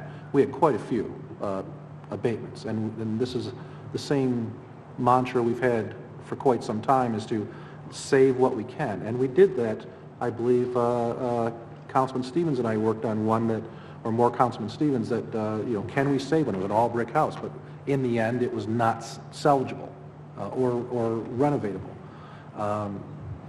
But here we are again with the same cry. Would it be, we've been doing this for 3 years. We're at that point again. Would it be a hindrance to table this to the second meeting in April? Let's give them time to go about looking at the VA, looking at this new group, Pastor Thompson, and let's see what happens. Maybe we can find another path. Maybe we can find something other than tearing them down. Because in the end, we don't want to have empty lots, and we don't want to spend all the money on NSP for new houses. Is that something you think we can table it for two meetings, the last meeting in April? Well, that's what I was trying to say, is that and it's not necessary to table it. I would say continue on with the abatement, and if we can make a deal in the near future, I'll have at least 60 days to pull it off. The abatement after you guys give it to me. I have to go through the process of pulling the meters and all that and getting all the clearances. Then I have to put out for bid, and I have to get through the attorney's office. So all that stuff takes time. How long does that take? It takes about 2 months, 2 to 3 months. 2 to 3 months before you got the bid to tear it down? Right. And I mean, basically, at least 45 days before we go to bid. And then it takes another 15 days to go out for bid. So you're talking, 60 days. Then after that, we let the bid. That's 30 days after that, or 21 days after that. So you're talking about 3 months. So now, during that process, if someone can come in and make a deal, I'm all for it. If they can show me again the wherewithal, that they have the cash, they have the time, that they have the bank account to do it, I'm all for it. And then we've done this. We've rehabbed, without you even knowing it, we rehabbed over 125 homes in the city just by doing that process. Agreeable. Would you be agreeable, would the administration be agreeable with this then? We go through with the abatement. We don't table it. Subject to that the final, if it goes through, it wouldn't be torn down any sooner than 90 days from this date. It'll take me at least 90 days to tear it down anyways, yes. Let's say 95, then we get something. Okay. Is that agreeable? Would that, could I speak to Ms. Comartin? Do you have a second?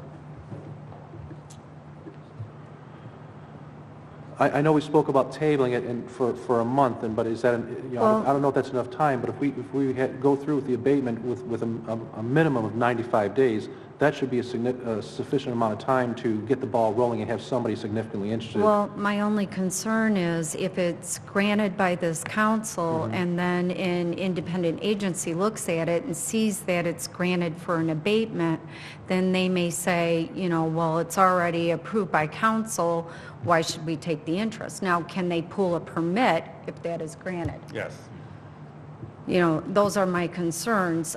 She hired an attorney, just to let you know, from out of state to handle this. He told her he was handling the whole thing and never did anything with it. So, and I just recently got it, and then, I had all this situation with my mom, so it really got bad. So I didn't get a chance to put the effort in that I would really like to. So part of it is my fault with that.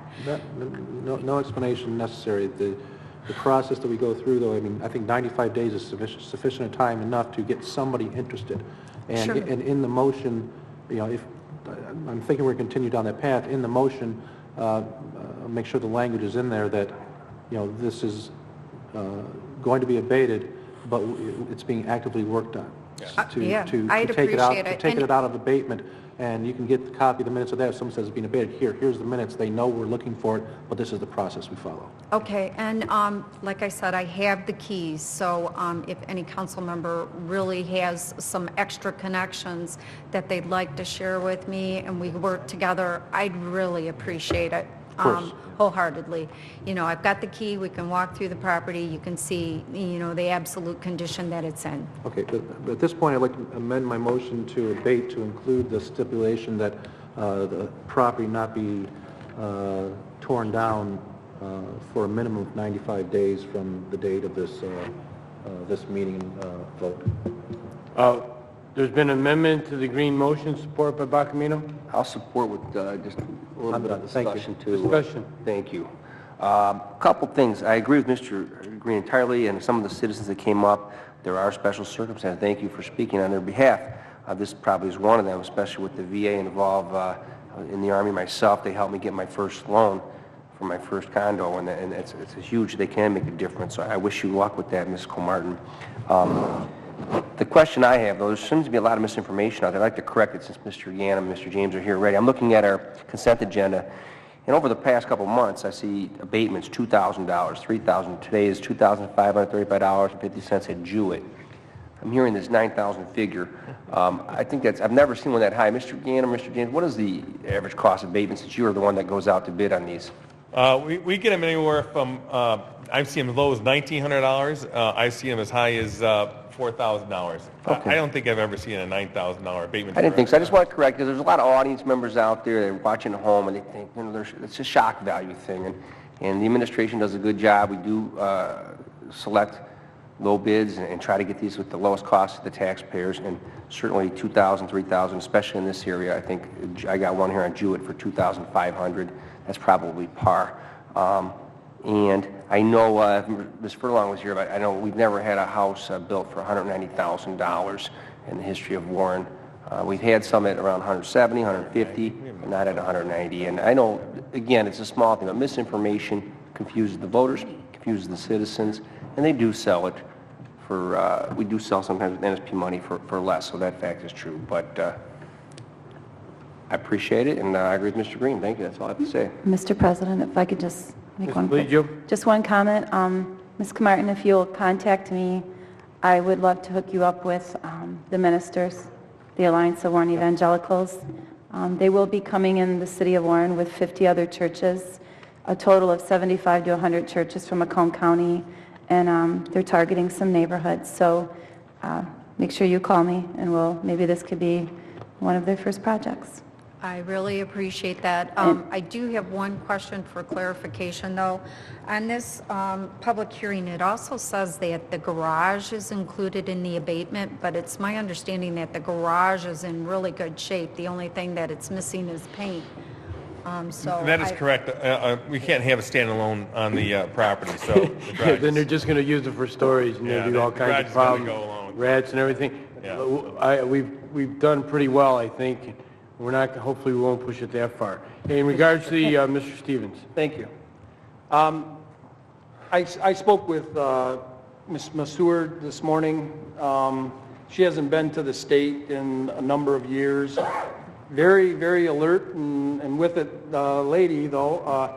And her son, like Mr. Ganem said, wants nothing to do with the house. He just wants it to go away. There is our back taxes owed on this, and she doesn't have any inclination or any desire to pay those back taxes either.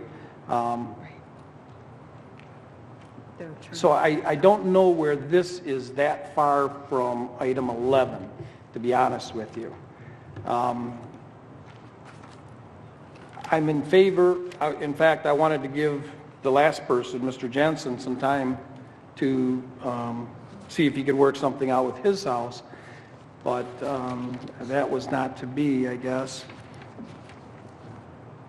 The 95 days, is that what you're asking for, Mr. Green? 95 days. I think that's a little excessive, especially considering the fact that VA has as many vacant homes as HUD does. They need this house like they need a hole in the head. So to put that forward is at minimum stalling for time.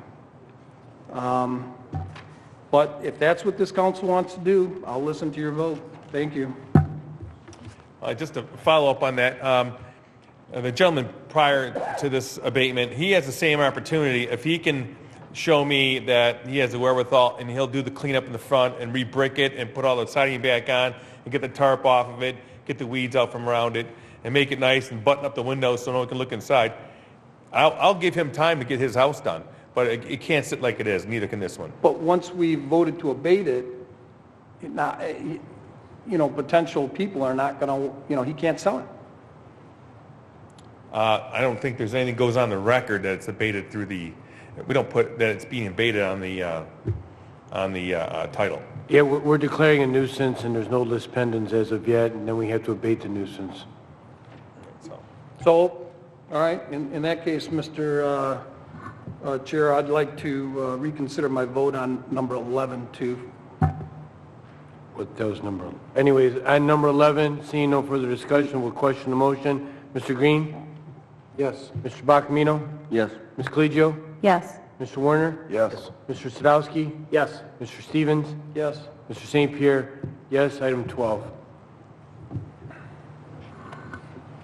Item 12 is a public hearing, consideration and determination, in re, request for Flexing Gate Stamping LLC to establish, an industrial development district to create an assessment base for tax relief under the provisions of Act Number 198, Public Acts of 1974 as amended, covering premises at 27027 Grossbeck in Section 13, and consideration and adoption of a resolution establishing an industrial development district.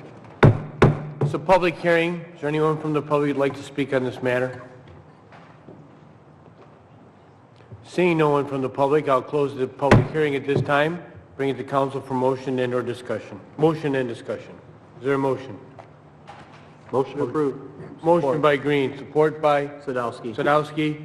Discussion? Any discussion? Motion by Green, support by Sadowski. Will question the motion. Mr. Green? Yes. Mr. Sadowski? Yes. Mr. Warner? Yes. Mr. Stevens? Yes. Ms. Coligio? Yes. Mr. Bacamino? Yes.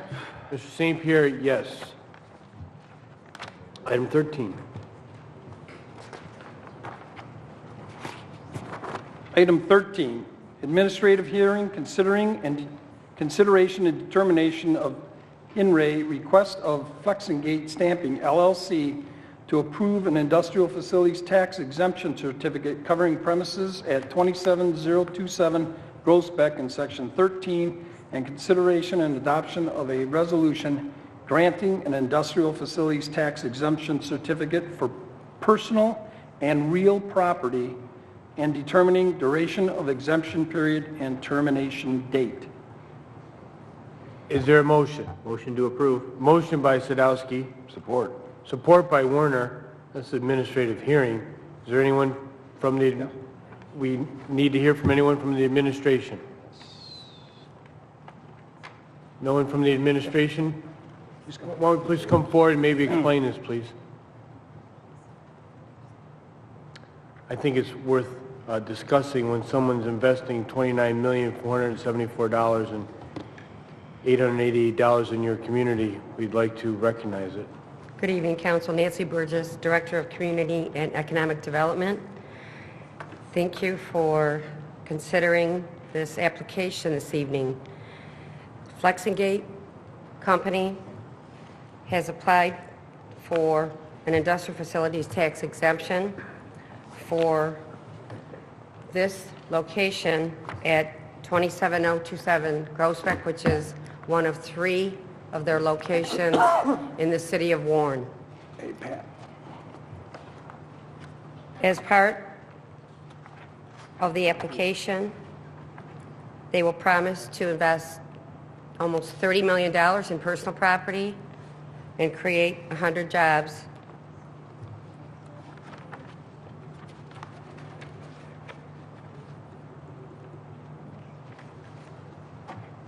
The purpose of their request this evening is to install a new welding assembly line to produce the Dodge Durango rear floor pan and ladder. The line will be capable of producing 500 assemblies per day while operating 2 shifts and utilizing 117 robots. Based on the $29.5 million in investment in personal property and $300,000 investment in real property and the new job creation of 100 new jobs in the city of Warren, the abatement guidelines dictate that the company is eligible for 12 years of both the real and personal property component as indicated in my communication to the City Council. Although the City Assessor's Office was unable to get the scorecard to the Economic Development Office in time to forward it on to the Council Office, you should have a copy of it before you this evening, which indicates that the Assessor's Office has also indicated that they are capable and, I should say, eligible for 12 years of abatement under the City of Warren's guidelines. At this time, if the council has any questions about the project, Mr. Beanline from Flexigate Company is here, along with Camille Selda from County of Macomb Economic Planning Department, if you have any questions to direct to them. I have a question for the administration. In regards to the real property, the legal description, does this just involve one piece of property? That's correct. Okay, so the legal description encompasses the whole facility? That is correct. Okay. Mr. Chair. Mr. Warren? Thank you, Mr. Chair. Can we have the gentleman come forward, acknowledge himself? Hi, Bill Beislein from Flexingate. Hi, 100 jobs, that's a lot. Yes.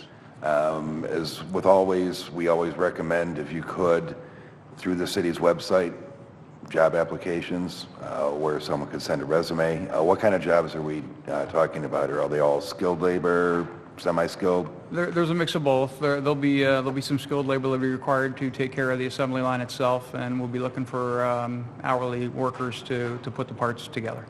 Now, would this be 1 shift, 2 shifts? Right now, we're looking at 2 shifts to make the 500 a day, yes. Okay, thank you. Good luck. Thank you. Mr. Chair? Mr. Sadowski.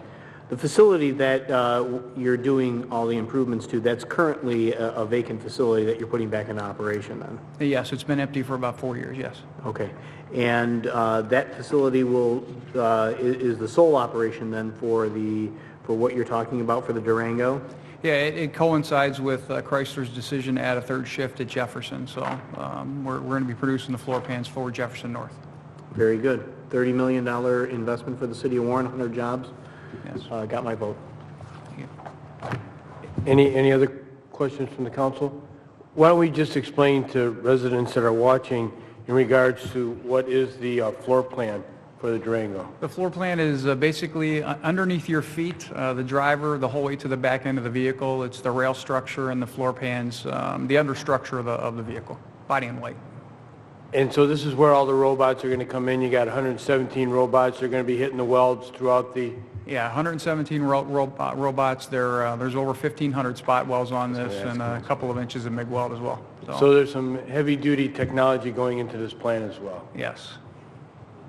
And hopefully it'll be around for a long while. Yes, we hope so. I hope so. With the investment that you're making, I hope for your sake as well as the city's sake. Any other questions from council? If not, we'll question the motion. Mr. Sadowski? Yes. Mr. Warner? Yes. Mr. Green? Yes. Mr. Stevens?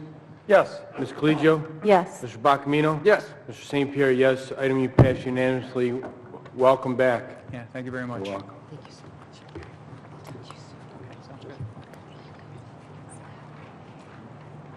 Item number 14. Item 14 is a public hearing, consideration and determination in raid request of Wyco Metal Products Company to establish an industrial development district to create an assessment base for tax relief under the provisions of Act Number 198, Public Acts of 1974 as amended, covering premises at 23647 Ryan Road in Section 30, and consideration and adoption of a resolution establishing an industrial development district. This is a public hearing. Anybody from the public wish to discuss this matter? I was ready to seeing no one, but there seems to be Is there anybody else from the public?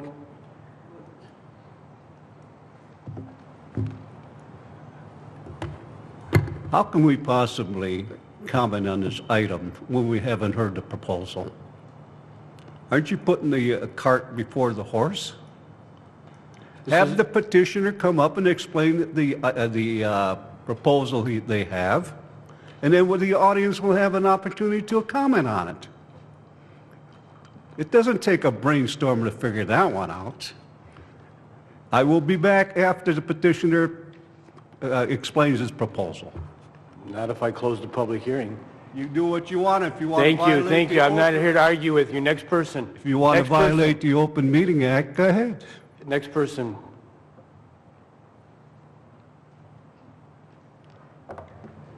Karen Spranger, if this is a public hearing and you're going to be in violation of any law, let this be put on record.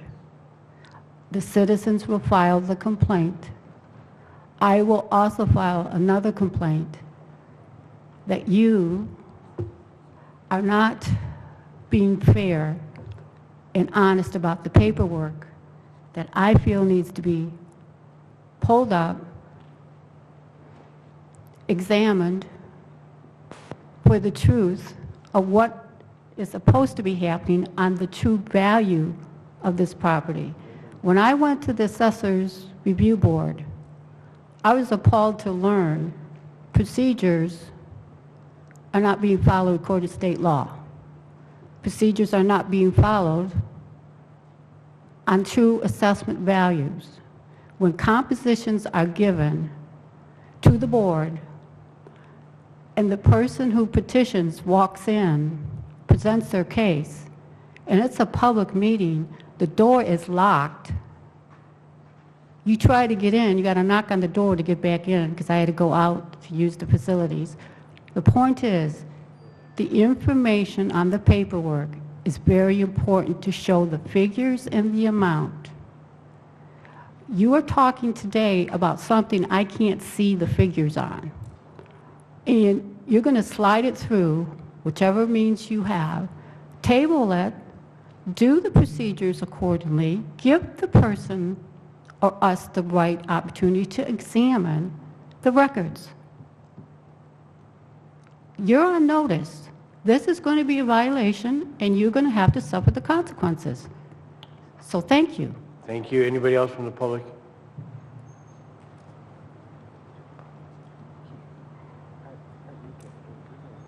I just want to make a comment. I hope no one who works for the city or is on a board or commission in the city is going to come up and speak on behalf of a petitioner that could potentially at one point either put a lawsuit in front of the city or challenge if you guys deny this.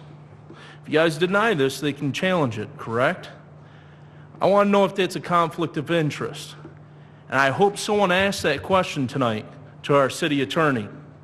Would a conflict of interest be brought before this board if someone came up here and spoke and was a city employee or was on a board of commission of this city being paid by this city to help defend and protect something on a company?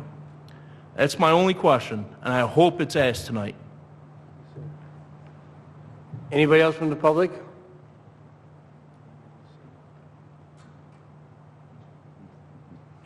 Hello, Council. Joseph Hunt, resident of District 2. Weco Meadow Products, I would say that let them have the IDD only because of the fact that they have 4 facilities in the area. Looking at the BS&A software, the assessed value in this particular property is $303,000. And my question is on whether or not the assessor or any of the appraisers from the assessing department goes out to these particular properties and gets a real-time snapshot of what the value of the property is before the paperwork is done.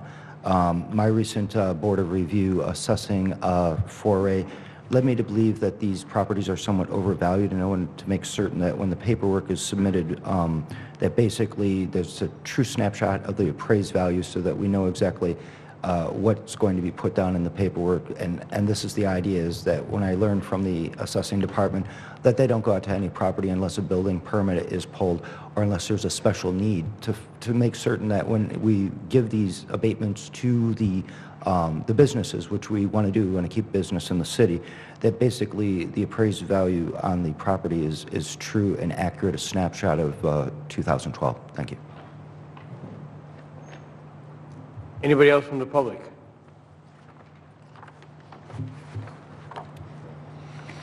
Good evening, Council. Tomas Banya, resident of District 2, the City of Warren.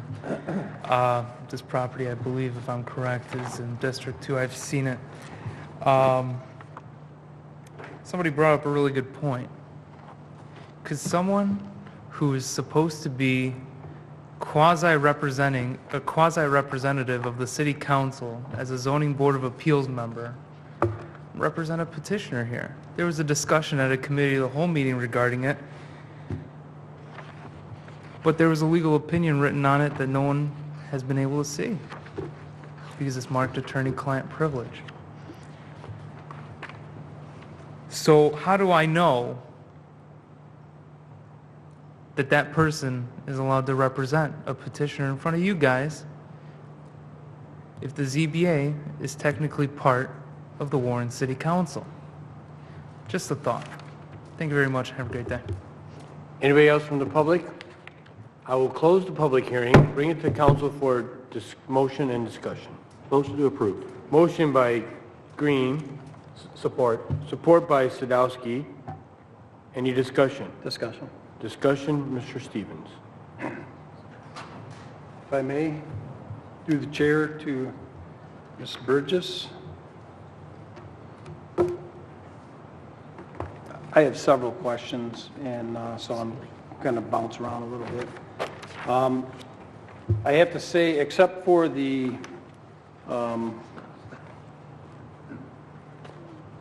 scorecard on the last item, the packet on that was complete. On this packet here, I'm surprised that the mayor put his pen to it, in fact. I wasn't happy when I looked at it and saw that the way it was. What we're talking about here is establishing the industrial development district for Ryan, is that correct? Correct. And we're only going to establish one IDD? Yes. And we're going to establish one IDD for 2 plants that are 1.5 miles apart? No, sir. The 23500 Sherwood address already has an IDD in place, and it has, I believe, 3 industrial facilities tax exemptions in place. The request before City Council this evening for the IDD is only for the Ryan address. There are 2 IFT applications before the City Council as well, one for the Ryan address and one for the Sherwood address. Okay. The other thing on the Flexing Gate, it had a list of all the personal property going into the facility. On this, I couldn't find the 900-ton press.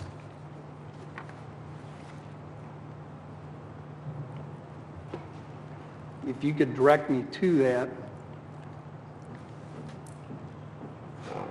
Okay, and the 23647 Ryan Road.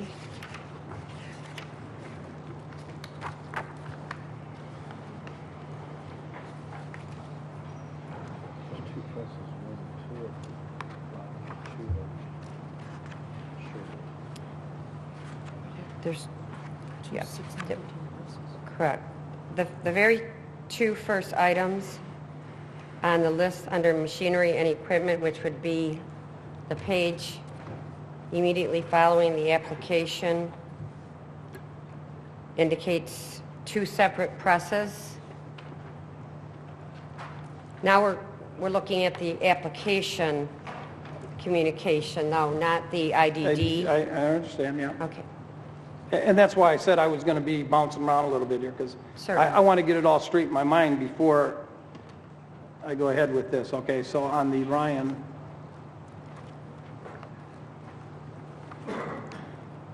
okay, on the Ryan one, we have the 2 presses.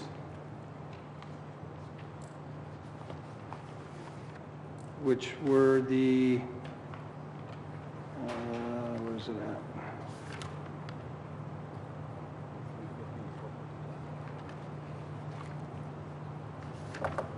Can you direct me to a page, because I'm not finding it. Okay, I see what happened. No, not for the Ryan And I'm address. not sure if it's my error or was the applicant's and it came from the clerk's office that way, but there's the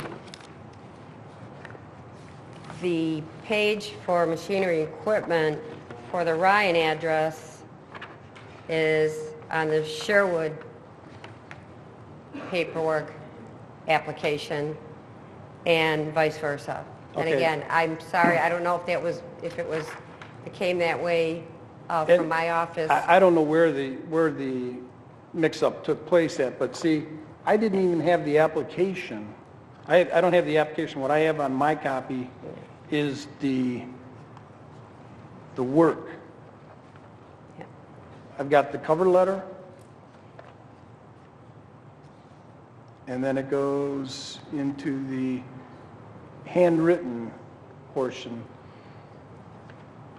But I didn't have this application. I ended up getting this from Miss Birdie, the application itself.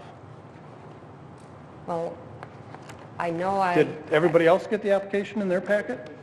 I Page 2 and 3 to 5? That's what I'm looking at. I I don't have it did. on mine. I did send 3 sets of paperwork over. The first one was the IDD, and then Right. following that was the IFT application Yeah. for the Ryan The- address, and then last was the IFT application for the Sherwood address. I'm not sure what happened to it after that. I can tell you that I did find, and it wasn't a big mix-up, but I did notice that the applicant switched the legal descriptions for each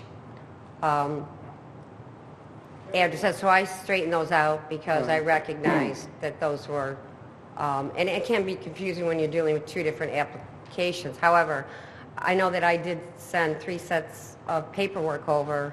I don't know what happened to it after that, or What we ended up with in our e-packet is not the actual application itself, and that's why it raised questions with me.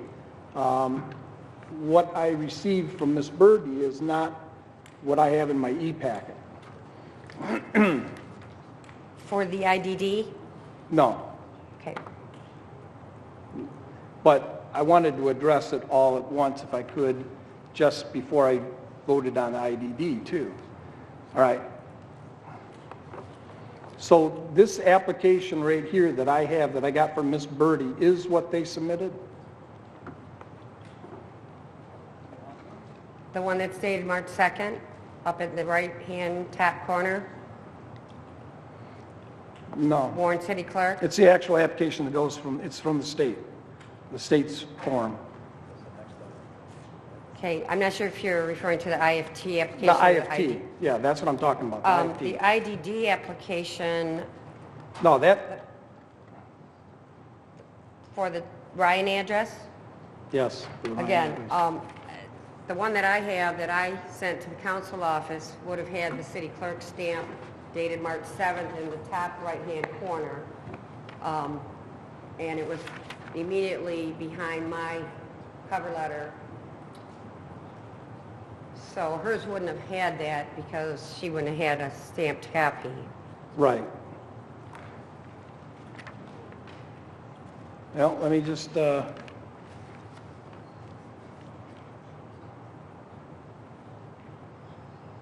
me check that real quick here.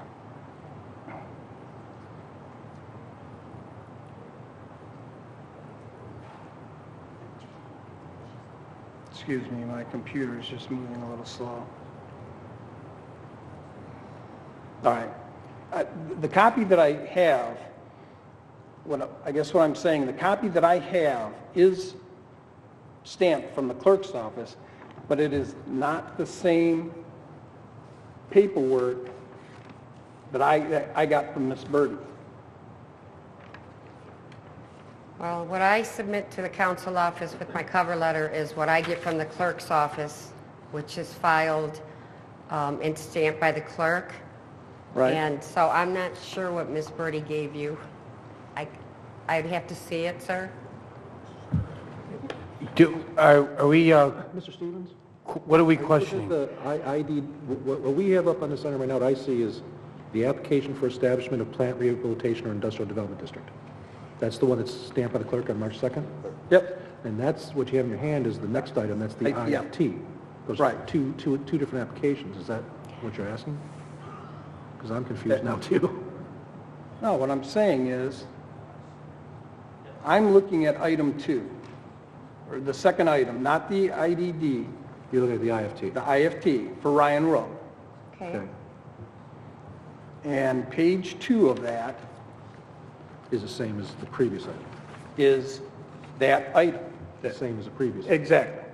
Not that. Is not this. Right.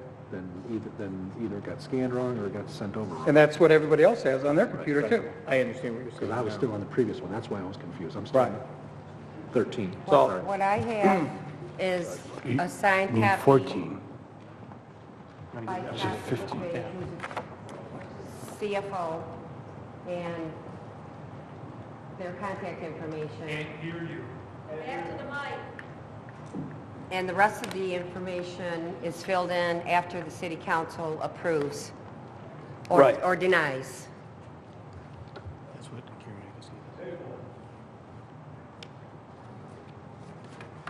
Is, Okay, that's exactly what I have, okay. except that the clerk's signature isn't on her copy.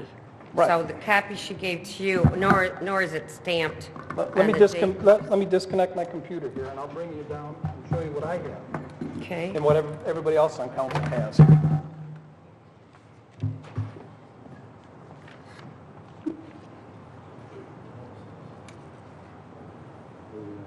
Mr. President.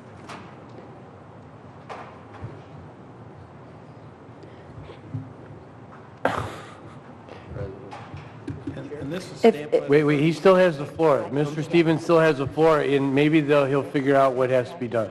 What he needs, whether we can make a determination on item number 14. Mr. Chair, why shouldn't we take a recess right now, let them straighten this out, and then we can... You know, that's a good idea. We probably should have did this about a few minutes ago instead of motion for a 5-minute recess to straighten this out. Motion by Green, support by Bacamino. All in favor, say aye. Aye. 5-minute recess.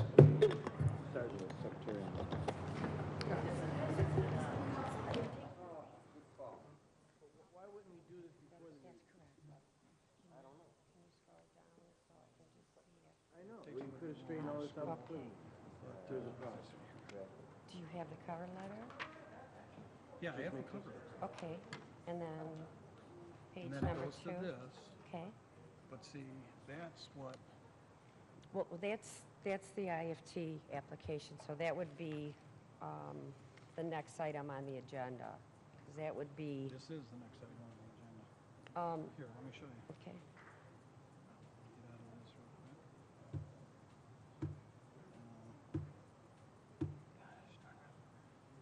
Okay, here is the IDD, all right? Okay, right. Oh, it looks like it's mixed up. Oh, no, that's correct. That's right. Okay. That's correct. And then the next one is the IFT. IFT, and that's what I just had up. Oh, well then maybe it was... Must have been scanned wrong. Scott, that's the only thing I could do. Well, the office didn't have it, because I called over there today, because I was carrying on Saturday, and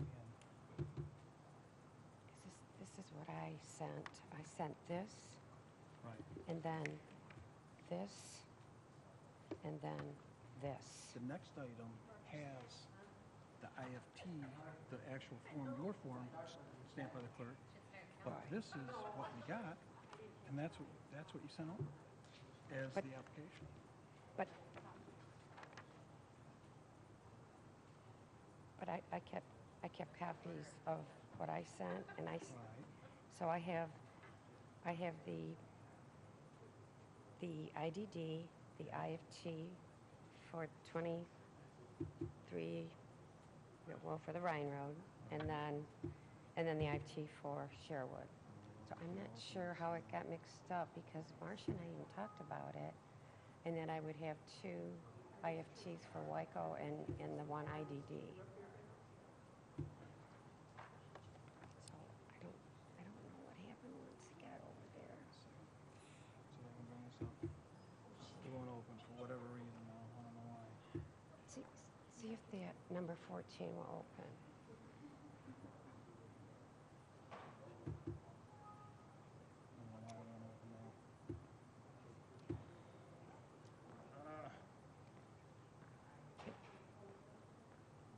There's the problem. Something's open in the background.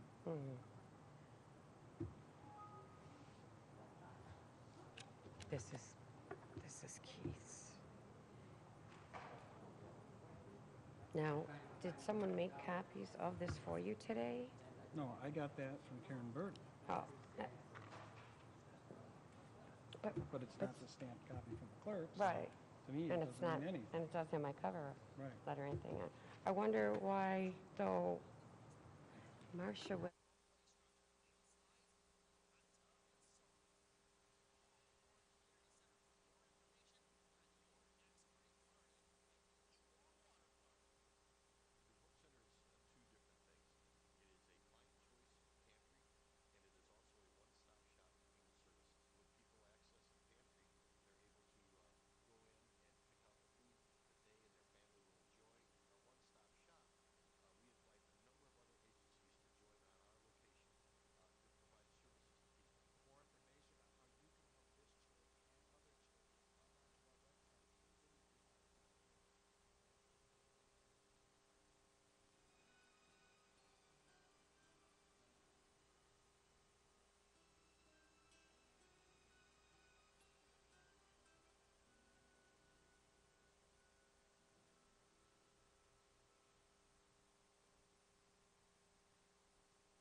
Mr. Bacamino, Judge Biernack, Keith Sadowski, if you're in the building.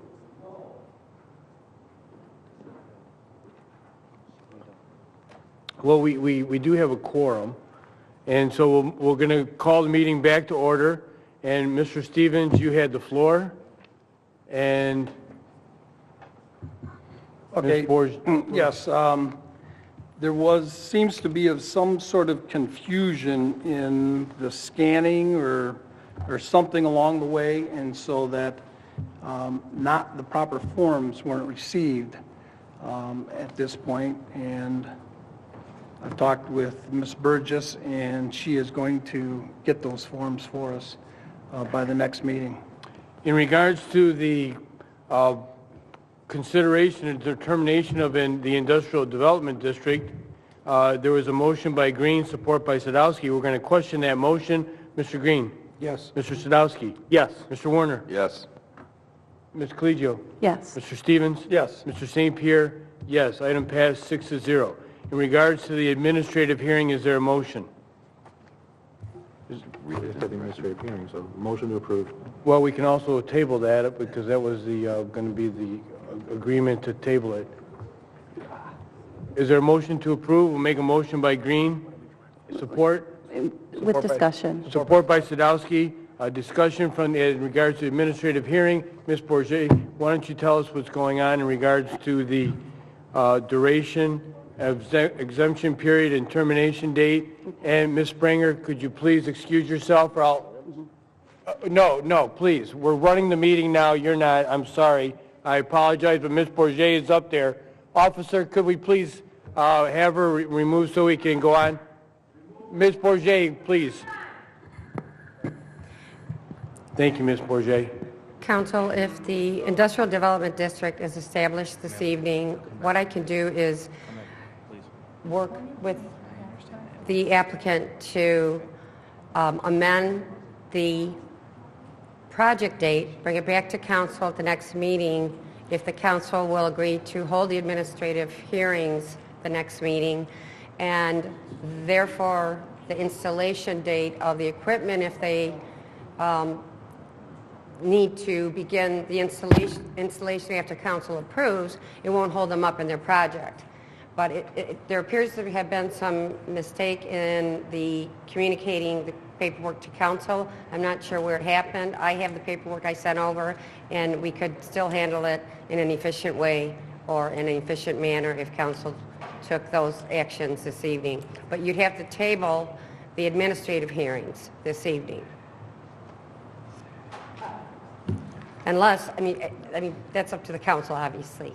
All right, there's a motion by Green, support by Sadowski in regards to the duration of exemption period and determination date, and what is going to be the... Please, I was asking for the floor. Yeah, but we still need, as far as the motion, we need the termination date, exemption period. How many years? We have support. Correct. For how many years on the exemption period? The recommendation is 10. Well, the recommendation on one is 10, the other was 12. Looking at this property, we have one property on Ryan and one on Sherwood. Wyco has, I believe, 4 facilities in the area. Mr. President, I'm sorry to interrupt, but Yes. if you're referring to the extent of the number of years on the IDD, Yes. it is indefinite unless the city council revokes it at some time in the future. So there does not need to be a number of years. If you look at the resolution that's been provided to the city council, the IDD, if it's approved this evening, will stay in effect indefinitely until the city council revokes it at some time in the future. No, I agree on the IDD. We're in the administrative hearing. We're on item 15 right now. And in regards to that, the facilities tax exemption certificate for personal property determining duration of exemption period and termination date. We don't need anything in regards to that? You're saying we don't have to state the number of years? If the council is going to adopt the resolutions this evening, then you would. Okay, that's what I'm trying, they made a motion to adopt the resolution. Okay. My understanding, and I'm looking for the date. Okay, the If we're not rec- going to table it, that's what we have to do. Is that correct? That's correct. Okay, so that's what I'm looking for in regards to the motion. And before we go any further in discussing this matter, if there's not going to be a motion to table, is there a duration of exemption? Mr. Green, did you want how many years? Well, we've got two of these here. We've got the item 15 and item 16, which are coming up. 15 is 23647. We're at the administrative We hearing. started talking about all of these. If Whiteko Metal had one large facility and they purchased all of this equipment, they would qualify for 12 years. Because they spread out amongst the city and the buildings, they could. In the next item, they're approved for 12, and this one for 10. They've done a great job, and a lot of people who do know the facilities, how well they're maintained on both Ryan Road and on Sherwood. This is the kind of business resident that we like, that we want to see be profitable. They are a good neighbor to both people, if we want to talk about districts. Ryan Road's in District 1 and Sherwood's in District 5. They do a fantastic job in improving those areas. They've purchased, I mean, on the Sherwood address, I believe that facility was, what was it? It was a door company. It was a door company, and they improved it immensely. So on the Ryan Road facility, I would make the exemption 12 years to take into account that it's the dispersal of the two different buildings. Do you support that, Mr. Sadowski? Yes, I do. All right, in regards to the 12 years for the duration of the exemption period, is there any discussion? Mr. Chair. Mr. Stevens. I agree with the comments that Mr. Green just made in reference to the petitioner. I mean, they definitely have longevity in the city. They're maintain their facilities well. They employ a number of people. I'm sure quite a few of them are actually Warren residents. But in light of the fact of the mix-up with the paperwork, I do not feel comfortable voting on this right now, and I would like to see it tabled for 2 weeks. And I'm sure the votes are there for you, but I don't feel comfortable. I don't sacrifice accuracy for speed, and so if it goes ahead, I will have to vote against it. Not that I want to, but it's just my principles. Is that a motion? Is that a motion to table? Yes, I am making a motion to table. A motion to table, is there any support? Motion dies. In regards to any further discussion? Yes, Mr. President. Ms. Clegio? Just really quick question. I know I was approached by, I believe, Ms. Birdie as well, and a letter where she stated that she was representing the petitioner before us with this item. Just a question through the chair to the city attorney. Once again, the kind of question comes up just so we can let the folks at home know. And should a member of the ZBA represent a petitioner before council on an item?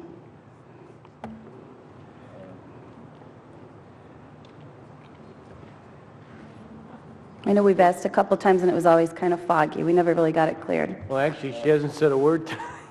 No, but I did receive a letter that said she was, so I just, I don't disagree. yeah, and I'm not Judge saying Grant? anything negative at all. I just want to answer the question for the future, yes. Charter violation.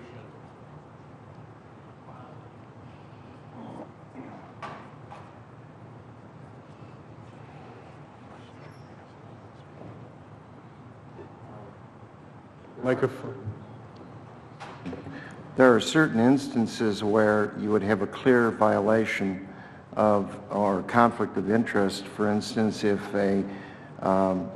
let's say an attorney sat or an architect sat on the ZBA and then or some other commission, and that attorney or architect then represented the same petitioner before another committee on the same subject matter. Say that would be one example that would be fairly clear in terms of a conflict. However, there is in my research at least, there's no bright line which provides a satisfactory guidance for determining whether a person who sits on a board or commission could represent someone before another board or commission. And everyone here knows that attorneys serve on boards and commissions throughout the state, and so this is not a singular matter. This is not a unique situation.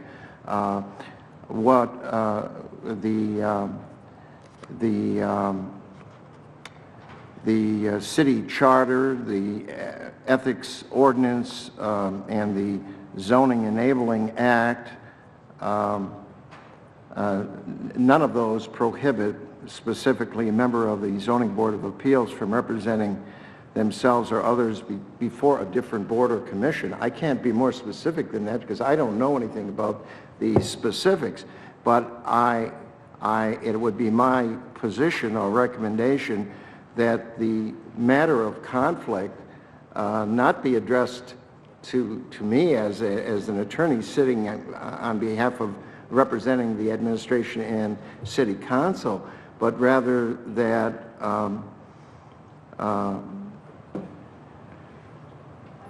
a clear directive be given, and it would be practical, and it would be my recommendation that the matter be conclusively addressed by way of either a resolution or an appropriate city ordinance, and I would suggest resolution would be the proper approach to this matter, because I think that it is important to get guidance out. That's a very important issue when conflicts arise, but I'm not in a position to sit in judgment on whether there is a conflict in this case, but of course this is an issue that's going to continue to arise. It arises throughout the state, and it's pretty clear to anybody who's practiced any municipal law that attorneys that sit on commissions throughout the state oftentimes represent persons before other commissions of the same municipality or county unit. That's clear. So there's no, as I say, bright line. You have to take each case as it is, and if you want to establish a policy, you do that as a legislative body, and you do that clearly and firmly by way of resolution. I would think that would be the most appropriate way. Right. Thank you, Judge Biernatt. Ms. Collegio. Yeah, and just Mrs. Burgess, my understanding is this company's been with us in the city here a long time, correct? Correct, for 51 years. 51 years. God, you know, bless you, and I hope you have continued success. Thank you.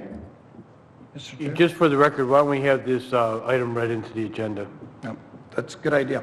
Item 15, administrative hearing, consideration and determination in re, request of WCC Metal Products Company to approve an industrial facilities tax exemption certificate covering premises at 23647 Ryan Road in Section 30 in consideration and adoption of a resolution granting an industrial facilities tax exemption certificate for personal property, determining duration of exemption period and termination date.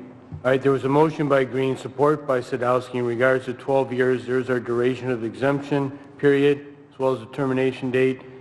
No further discussion. Mr. Green? Yes. Mr. Sadowski? Yes. Mr. Warner? Yes. Mr. Bacamino? Yes. Ms. Collegio? Yes. Mr. Stevens? No. Mr. St. Pierre? Yes. Item number 16, administrative hearing. Why don't we read it into record first? All right. Administrative hearing, consideration and determination in re, request of WCC Metal Products Company to approve an industrial facilities tax exemption certificate covering premises at 23500 Sherwood in Section 28, and consideration and adoption of a resolution granting an industrial facilities tax exemption certificate for personal property, determining duration of exemption period and termination date. Is there a motion in regards to the exemption period? Motion to approve with discussion. Motion by Werner. Is that how many years for the personal property tax exemption? This one already had the 12 on it. But this is a different section. But this is 12 years? Any support? Support. This is administrative hearing. Mr. Werner. Thank you, Mr. Chair. I also had a chance to meet with Ms. Birdie on Saturday. There was discrepancies with the paperwork. Ms. Birdie did her best to rectify the situation, and as it was discussed with her position on the ZBA, if petitioners come up in the paperwork, if there's discrepancy, she can appreciate that. She did try her best by providing additional information, but that's not the fault of the person in the company she's representing. They've done an outstanding job, and they've been an outstanding neighbor to this community and provided numerous jobs. This particular one, Ms. Birdie, if you could come to the mic.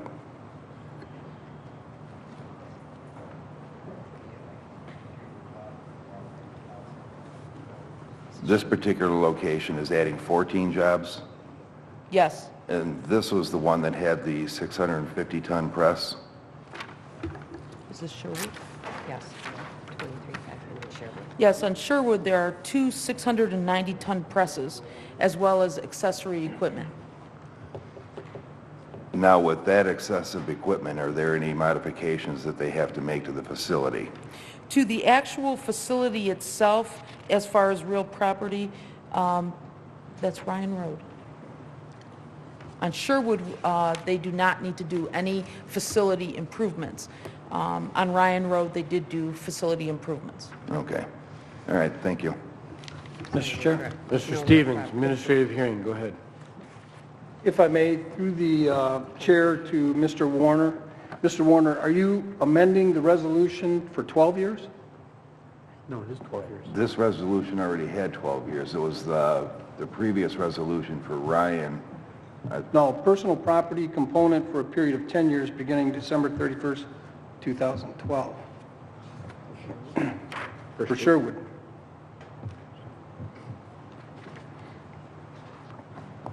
That's stated on the bottom of the resolution. The proposed resolution.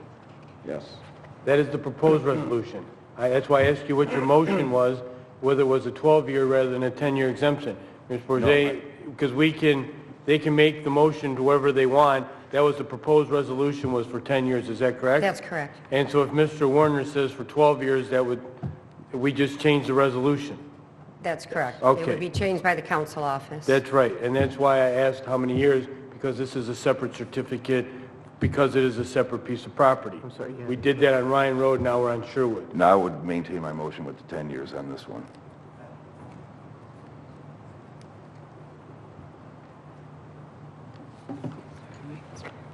Mr. Chair? Mr. Sadowski, do you accept that amendment? Well, I don't know why we wouldn't do 12 to both of them. My understanding and the way that this was explained to me, that this, even though this project is happening at two different facilities, it's the same project that's just being divided up. Part of it's being run through the Ryan facility, and the rest of it is being run at the Sherwood facility. The reason why I felt the 12-year was necessary is because if we were to able to, like Mr. Green had said, take this project, which has to be divided up because they can't fit it all under one roof, if you put that project together, then they do qualify for the 12 years. And that's the reason why I would ask the maker of the motion in order to make that 12 years for that particular reason. Ms. Burgess, was I correct in what I had stated? Is that accurate? Yes, if you added the two totals of investment dollars, it would qualify undoubtedly for 12 years.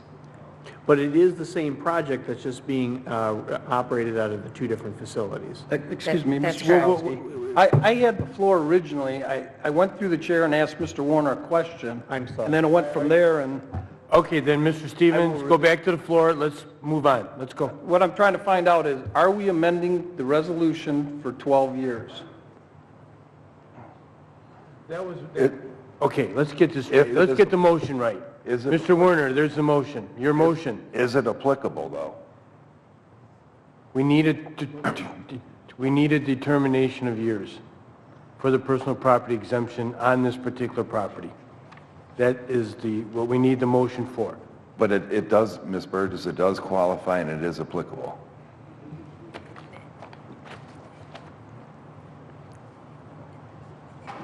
They're two separate applications, and that's the way that the city council can treat them.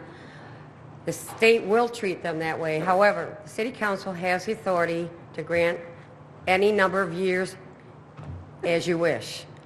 So I stated 10 years because that is what the eligible abatement guidelines that the city council of the city of Warren adopted. That is my job to advise you of the number of years. However, again, it is up to the city council. Thank you. You don't have to repeat that 3 times. Yeah, it's our discretion.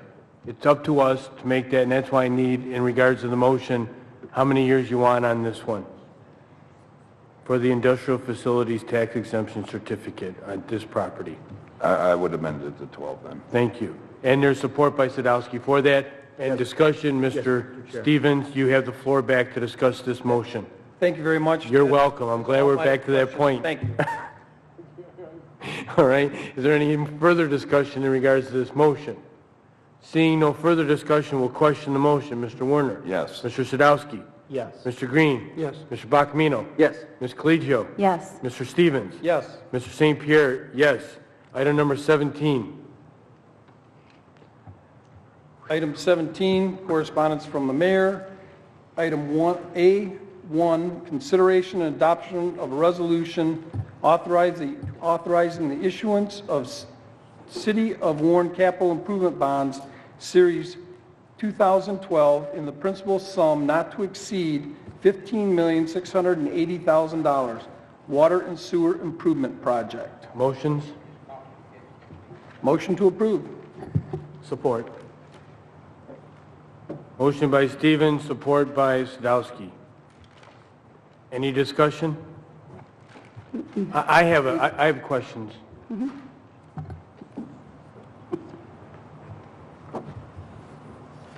I was going to say, Mr. President, but I'll wait till discussion, correct? Well, I have a few questions. Okay. Mr. Axe, in regards to the, what's the city's bond rating? Is it currently? You are currently rated by Standard & Poor's at a AA minus. And isn't the county rated AAA? They are. What would stop us from going through the county in regards to this particular matter? Is it possible that we could bond with the county in regards to this water budget? We did it with the drains before, if I remember when I was on the city council. Or was that just because it was a drain? Yeah, that's right. The Public Works Commissioner handles drains. Okay. Yeah. And in regards to financial consultant, are you also the financial consultant for this matter as well as the bond counsel? The MFCI, which was formerly a firm that I owned, is the financial consultant. That firm is no longer owned by me. It's now owned by my daughter. And it's under the same roof, right? Well, we have shared offices, yeah. Right. You know, that's my concern is the mixing the two, number one, and so that's my concern. I don't know if that's a possible conflict or not, but that's my major concern in regards to this matter. You've done a good job as bond counsel, but you know, being both, I think that concerns me. Is there any further discussion? Yeah, Mr. President? Ms. Yeah, Collegio. I just have one question to the council, actually, just a question in general. How does council decide who is our bondsman? How do we come? Is it something we bid out, or is it a contractual? How do we decide who we go with? Like, It's done by resolution, and as part of the resolution, you'll see this has been done all the years we're doing it. It's done in the agreement. You see in front of you with the City of Warren, the bond resolution.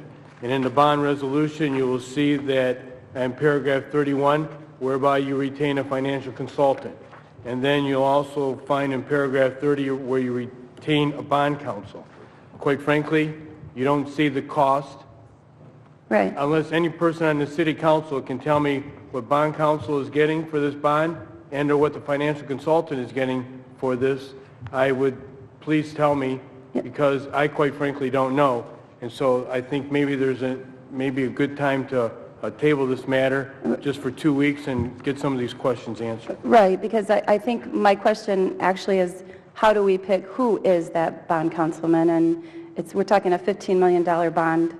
You know, I'd rather us pause and I make a motion to table it just until we can, you know, sit and look at it and discuss how we come up with the person that does this and the rate. And, you know, I know with the auditor, we went through a whole committee to do it. We're talking, you know, $15 million here. I'd just like to make sure that, you know, we have transparency. So I just make a motion to table it. Any support? All right, no support, we'll question the motion. Mr. Stevens? Yes. Mr. Sadowski? Yes. Mr. Werner? No. Mr. Green? Yes. Mr. Bacamino? Yes. Ms. Collegio? No. Mr. St. Pierre, no. Item passed 4-3. 17-2. Item 17.2, consideration and adoption of a resolution approving the undertaking to provide continuing disclosure by the City of Warren for the City of Warren Capital Improvement Bond Series 2012 Water and Sewer Improvement Project. So moved. Motion by Stevens. Support. Support by Green. Any discussion? Can anyone on the City Council tell me what you just paid for bond counsel and a financial consultant? No. All right. We'll question the motion. Mr. Stevens? Yes. Mr. Green? Yes. Ms. Collegio? No. Mr. Bacamino? Yes. Mr. Werner? No. Mr. Sadowski? Yes. Mr. St. Pierre, no. Item B, for that reason.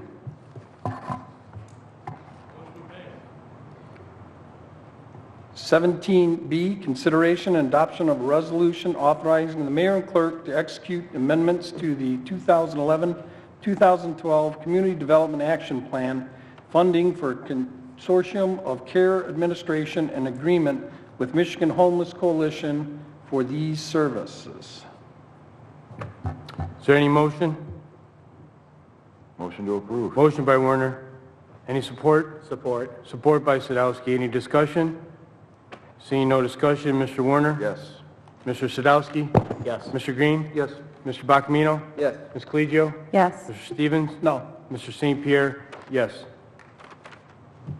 Item C. Item C, consideration and adoption of a resolution to authorize acquisition of Lot 41 Dana Manor subdivision, commonly known as 21938 MASH, parcel ID number 13-32-181-018, and authorizing the mayor and clerk to execute a purchase agreement to purchase said property for $13,860 plus prorated taxes and buyer's closing costs not to exceed $3,500.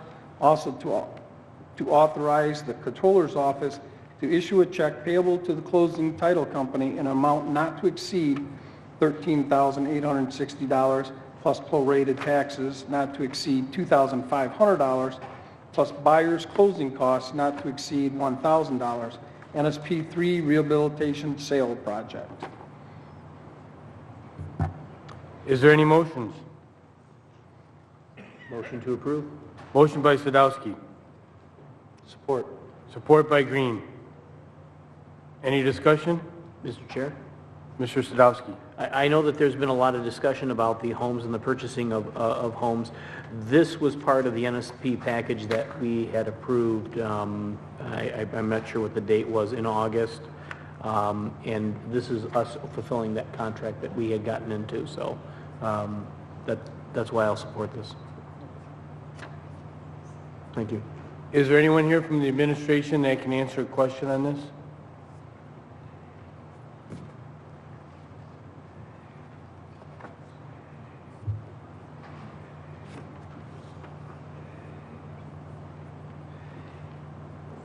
Sorry, what was the question? The question in regards to, does anybody do an analysis of what it's going to cost to rehab this particular property? Yes, are you on the 21938 MASH property? Yes. Yes. 21938.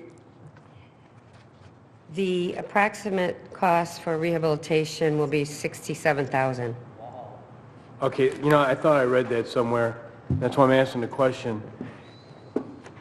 How do you expect to get that? We don't expect to get that money back, and you can't find a better deal in the city? Not that I want you to shop too much, but you're going to put together with 67. You're if my math is correct, you're in $80,000 range, and you expect. Is there any homes that sell for $80,000 in that area? So that's a no? Correct. Okay. Within 10 to 15%, we have been selling homes. I think if I could just very quickly... But 67,000, you could build a new home. I understand.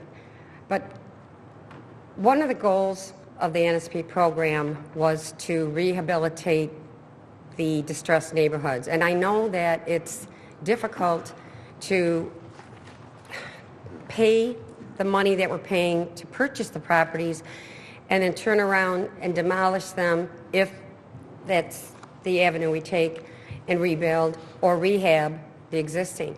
But the whole purpose of those funds are to improve the neighborhoods. I know, but could you improve possibly 3 homes for 67,000 as opposed to 1 home? That's the only reason I look at it like that. Well, it is an estimate, and It's pretty, yeah. we can't guarantee at this point in time that that's the exact cost because it has to be bid out.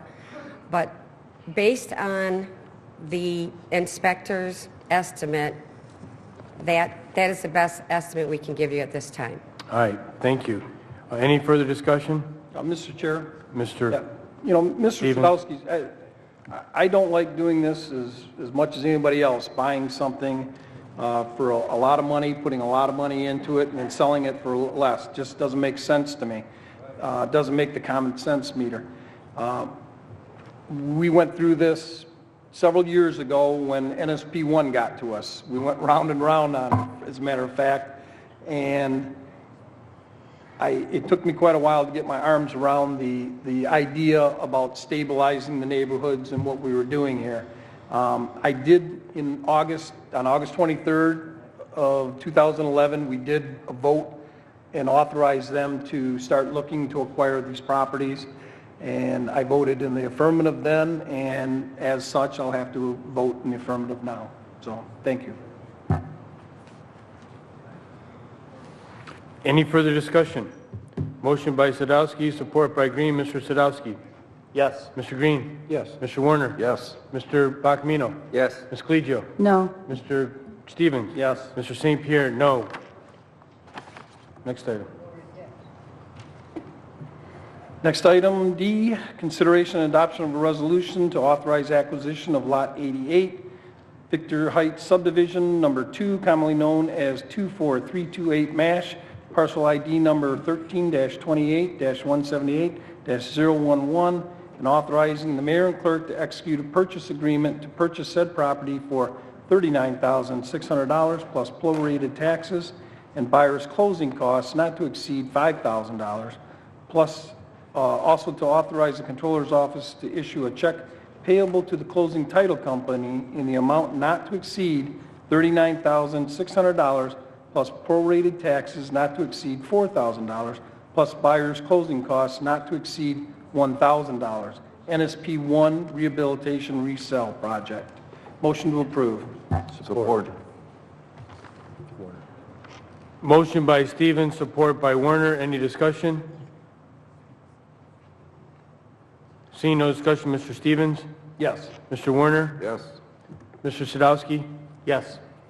Mr. Green? Yes. Mr. Bacamino? Yes. Ms. Colegio? No.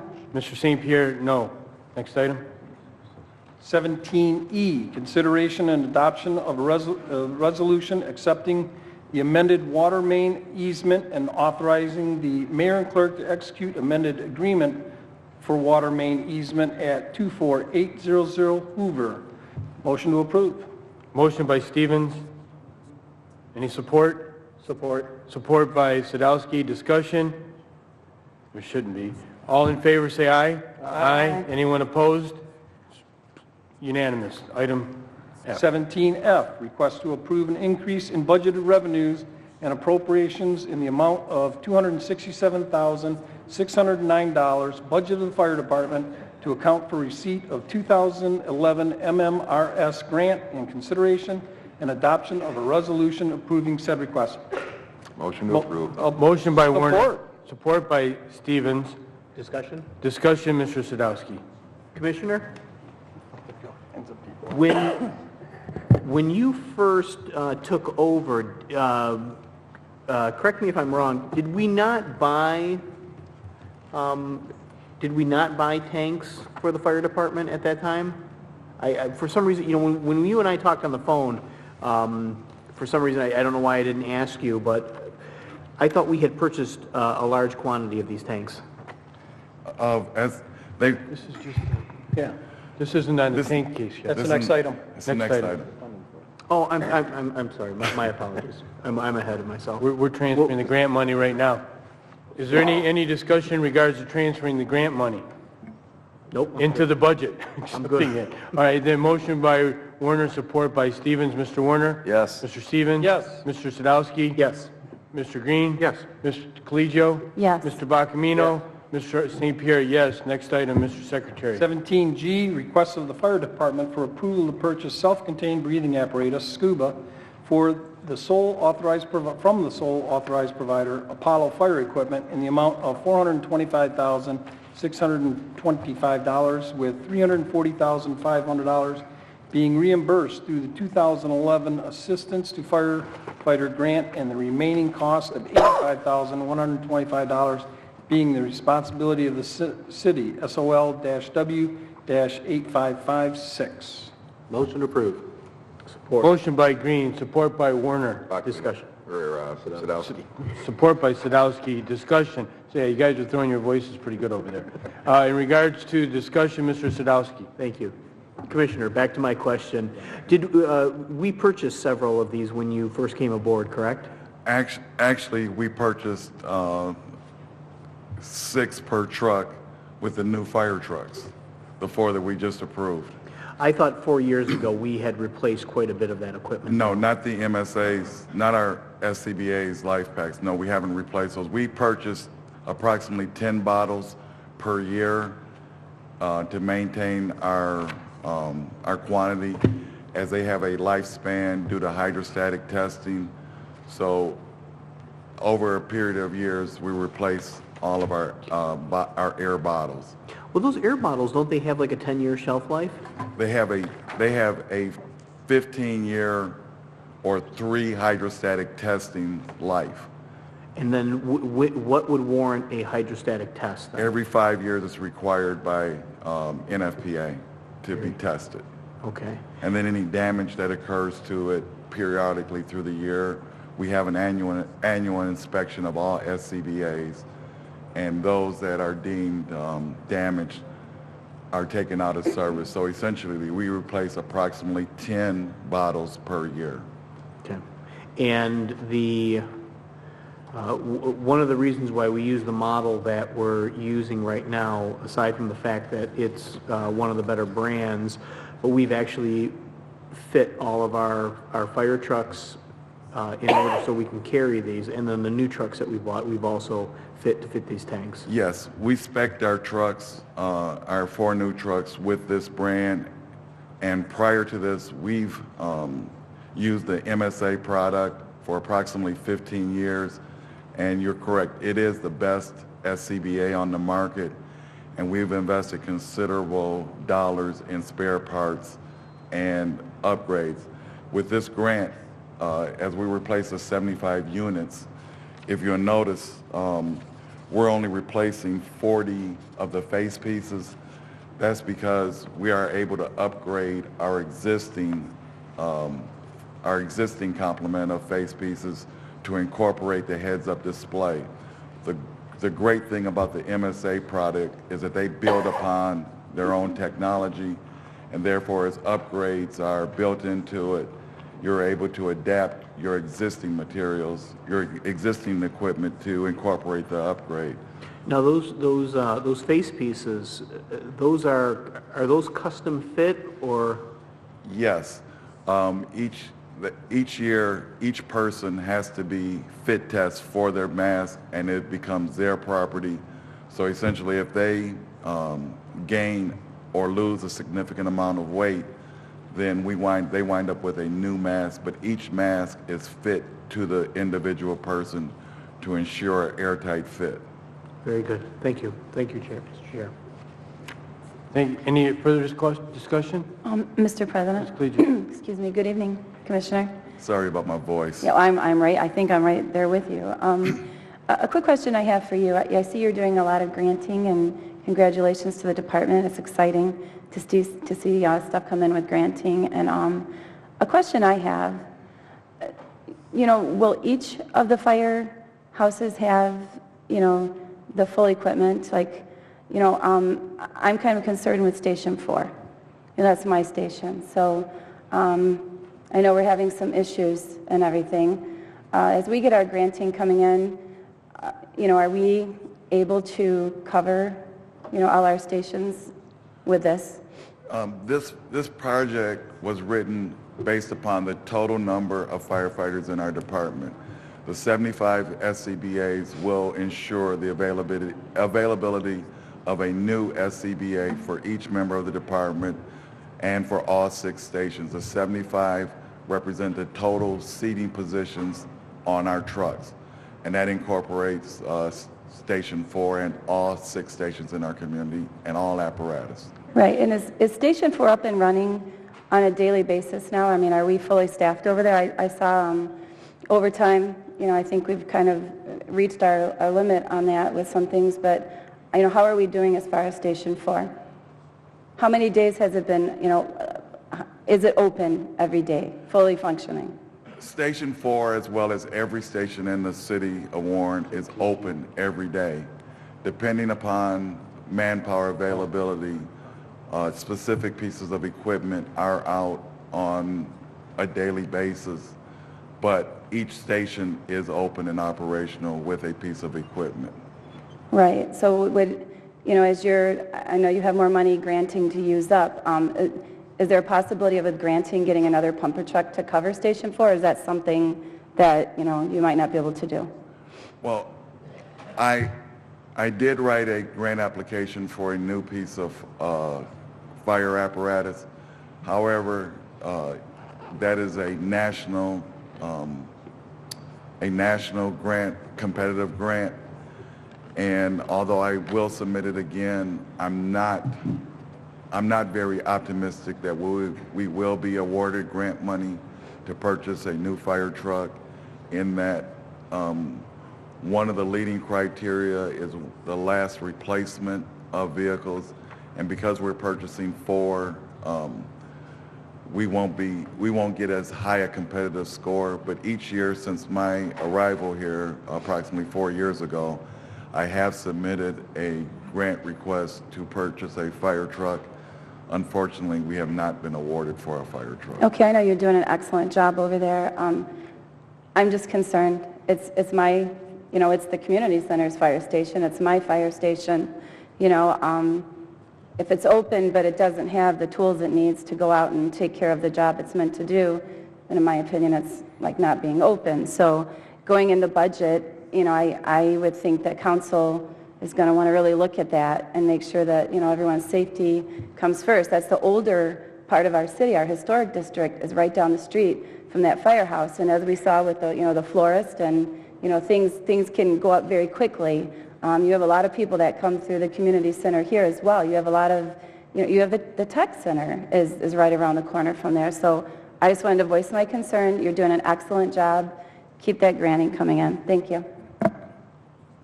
I have a question in regards to, you indicated in least speaking with Mr. Sadowski that we purchased some of these units when we purchased the fire trucks.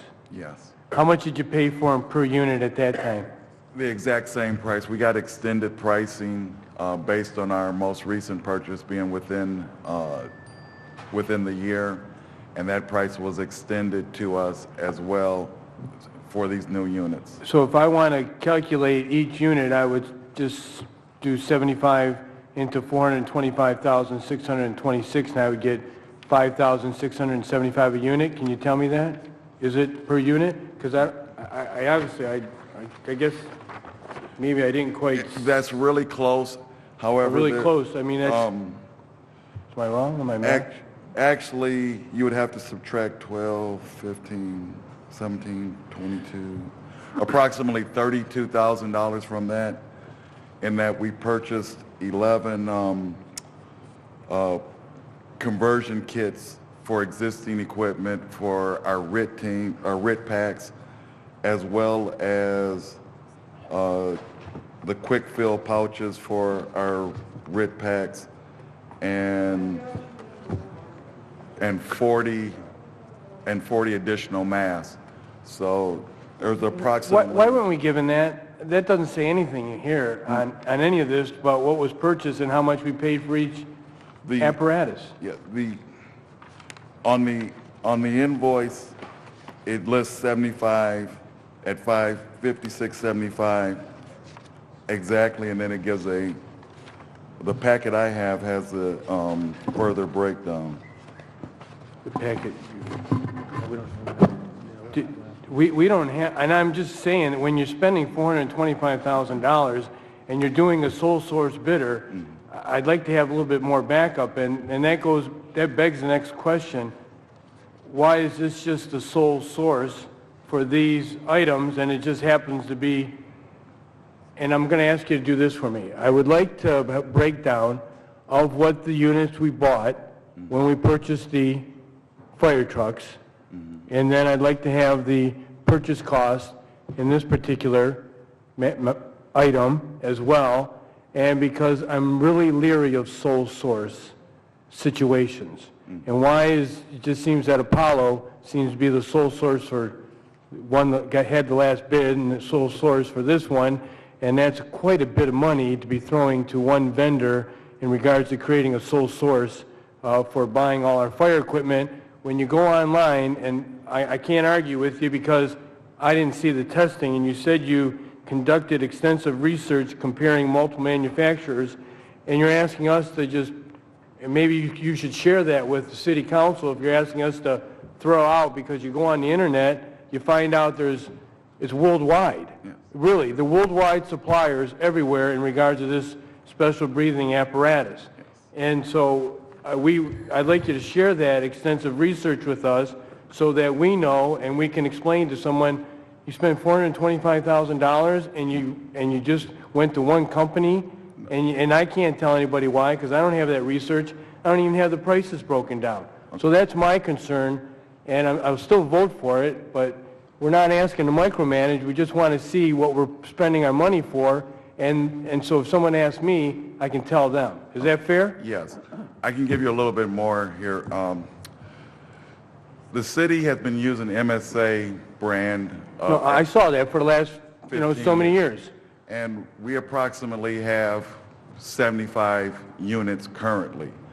And one of the reasons behind us wanting to stick with MSA is that we have a considerable investment in our current equipment that we can continue to use as part of this upgrade. Is this your extensive research you're talking about? No. Oh, okay. No, this is about why we like MSA. We brought in MSA, Scott, ISI, and one other one. Us, as well as Clinton Township, St. Clair Shores, and one other community, all are buying SCBAs at this exact moment. And we brought all four brands in, 4 representatives.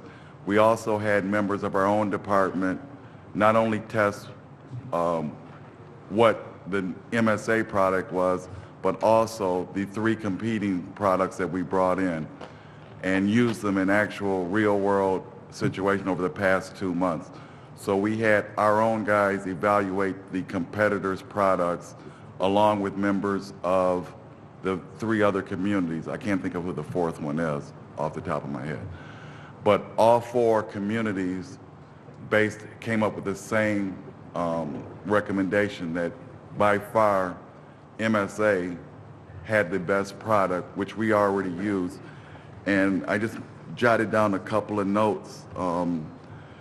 By continuing the MSA purchase, going along with what we already have, Had we chosen a competitor's product, we would have needed to spend at minimum an additional $133,650 in order to replace what we're going to be able to use from our existing equipment. So in addition to the 436, it would have been an additional 133. So yes, there was consideration for not spending additional city and federal dollars on this product in that manner. Now, in terms of the sole source. Did everybody purchase them from Apollo? Yes. Sole source in this instance means that for the MSA product, the distributor for Michigan is Apollo Fire Products. They source to a specific vendor, and then that vendor has a territory. So if you want to purchase this product, you have to utilize them for both sales and service over the life cycle of your product. So in that sense, they're a sole source. Did you guys attempt to negotiate a group discount? Yes, we did. And how were you successful?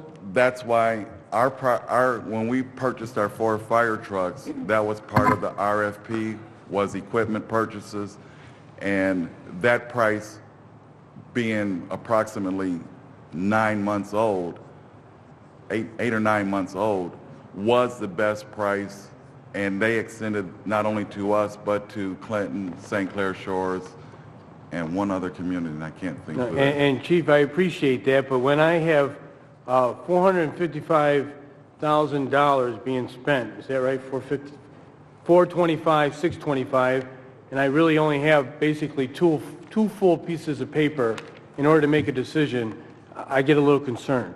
And you've provided quite a bit in regards to your presentation, and I appreciate that. But maybe letting us know, because we get these packets on Thursday and we got to prepare over the weekend, and I didn't have the opportunity to know all this before you came here, and it sure would have helped. Okay. Any further discussion? Or question the motion? Mr. Green? Yes. Mr. Sadowski? Yes. Mr. Werner? Yes. Mr. Bacamino? Yes. Ms. Collegio? Yes. Mr. St. Pierre? Or Mr. Stevens? Yes. Mr. St. Pierre, yes, item passes. Next item. Thank you. Item 17H, tabulation of bids and recommendation in re, disposal of yard waste and compost materials for Public Service Department, and consideration and adoption of a resolution accepting the sole bid submitted by Systematic Recycling, LLC, for a 3-year period with the option to renew for 2 additional 1-year periods in the amount of $18 per ton for the annual estimate not to exceed $288,000, ITB-W-8548. Any motions? Motion to approve. Support. Motion by Bacamino, supported by Stevens. Is there any discussion? Mr. Chair. Mr. Werner? Thank you, Mr. Chair. And Ms. Good evening, Collegio? Mr. Ganem. Good evening, Gus Ganem, W Public Service Director, Sanitation Director. Give us a quick overview, please.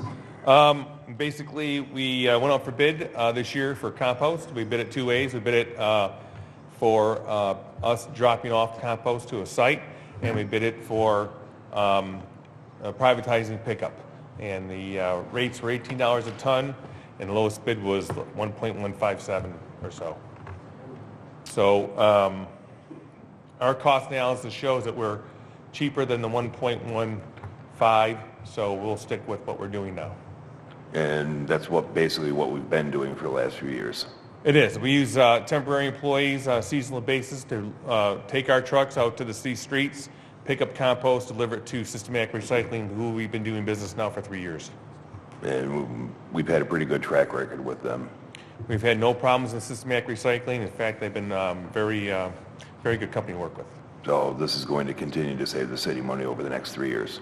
Unfortunately, our price went up $2 a ton. We went from $16 a ton to $18 a ton. I did fold that into my new budget for this year, so the change has been made for the new budget. But it's still cheaper than the option B. Yes. Yeah. All right. Thank you. Mr. Chair? Mr.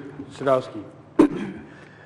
Mr. Ganem, when we spoke last year, I want to say it was about middle of summer, you had alluded to the state possibly allowing compost to be put in with regular trash. That there was some talk in Lansing.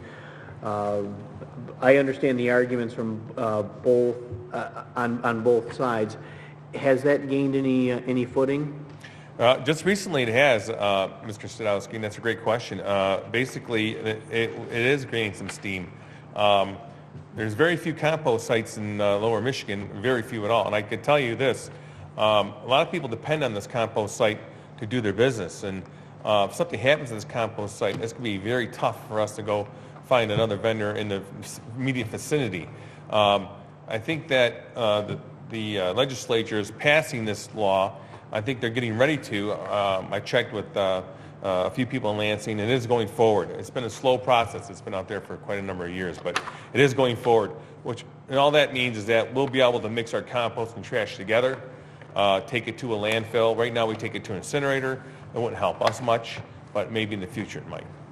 Okay. Well, that was my next question. If that law does get passed, if that's a product that we can take to the incinerator, and you're saying no? Yes. Right now. They take up to 10% right now. We're allowed to mix 10% of our compost along with our trash. But no, they would not take it all because obviously grass is wet and then it gets incinerated. It would be very heavy and very. They'd have to dry it out first, which is not Okay. So no bill. So in other words, what we're saying is there's no bill before the Michigan State House then for this for combining trash. I think it's going to pass. I think it's going to pass. I'm sorry. You said there was a bill. There was a bill, yes. Oh, I missed that. Okay. Yes. It's going forward. It's picking up speed. A lot of these communities understand that we need either more compost sites or we need to get this done. Okay. Very good. Thank you. Thank you, Mr. Mr. President. Ms. Collegio. Yeah, good evening, Mr. Ganem. Good evening. Once again, that bill you're talking about, do you know if it's in process right now, or is it just something that's out there they're talking about? It's in process. It's been a process for 2 years. It's been held up in committee. I believe it finally came out of committee somewhere. When they're going to vote on it, I don't know. Because I see our bids for 3 years, but if they did vote on it and it changed, we would still be locked in for 3 years, correct? Yes. But again, since we're using the incinerator, it wouldn't help us. Okay. All right. And I just have one more question for you. When I read the backup, you were saying that, it was the lowest bid until we privatize collection. It's the lowest bid. Is that just something that we're thinking about, or are we just thoughts, or just something that we just put down, or can you explain that? Well, I mean, temporary labor has been an ongoing feud with the issue here in Warren, and I wanted to make sure that we had a backup plan in case something happened with that.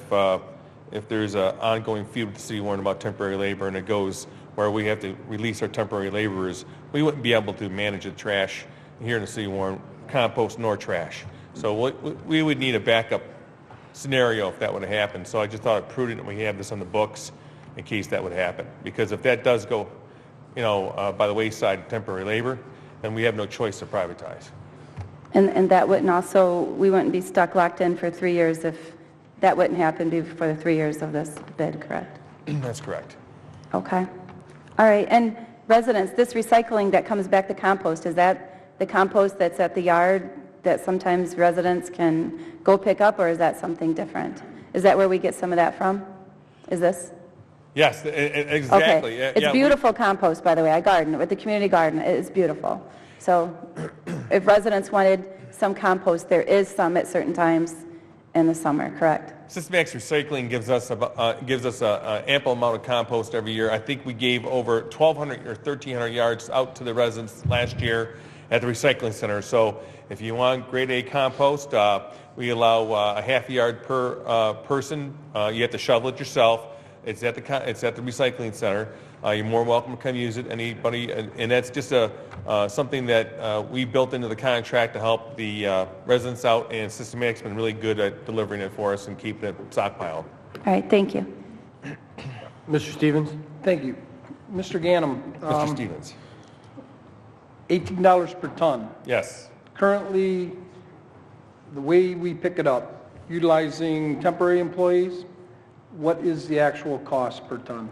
And that's a great question because, I spent some time breaking this down, and I went through it with Mr. Simone pretty extensively. And basically what we do have here is we pay amount of money to fix the trucks. We pay amount of money to gas the trucks and tire the trucks and parts for the trucks. And we have a formula for all that. We have a formula for how much temporary help costs us. It costs us $18.40 for temporary help compared to our counterparts, which are, with benefits are $52.40.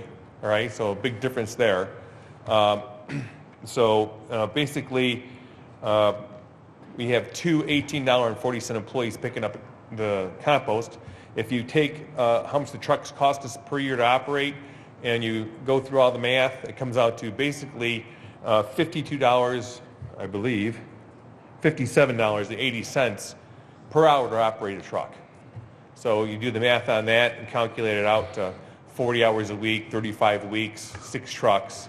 It basically comes out to, I believe, close to $80,000 per truck, times that by 6, and that's basically where we're at. So we're at about, Mr. Simone put in there a $116,000 fee for administrative costs.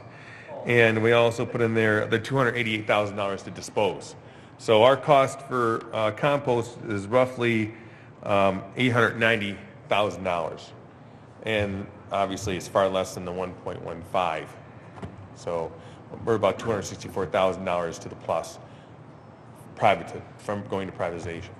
Okay, and so with this labor dispute that you mentioned, is that in arbitration currently, or? I don't know where it stands. I just can tell you is that it would devastate this aspect of our division. We depend on the temps, obviously, for recycling and for compost. So it would leave us no choice. So you don't know. The reason why I'm asking is if, right now we're spending $57.80, and something happens to that and we have to go the other route, then it's going to be $100 and some odd dollars. Right, it's going to go up to 1.15 million. So it's going to increase by $260,000, yes, it's going up. And at that time...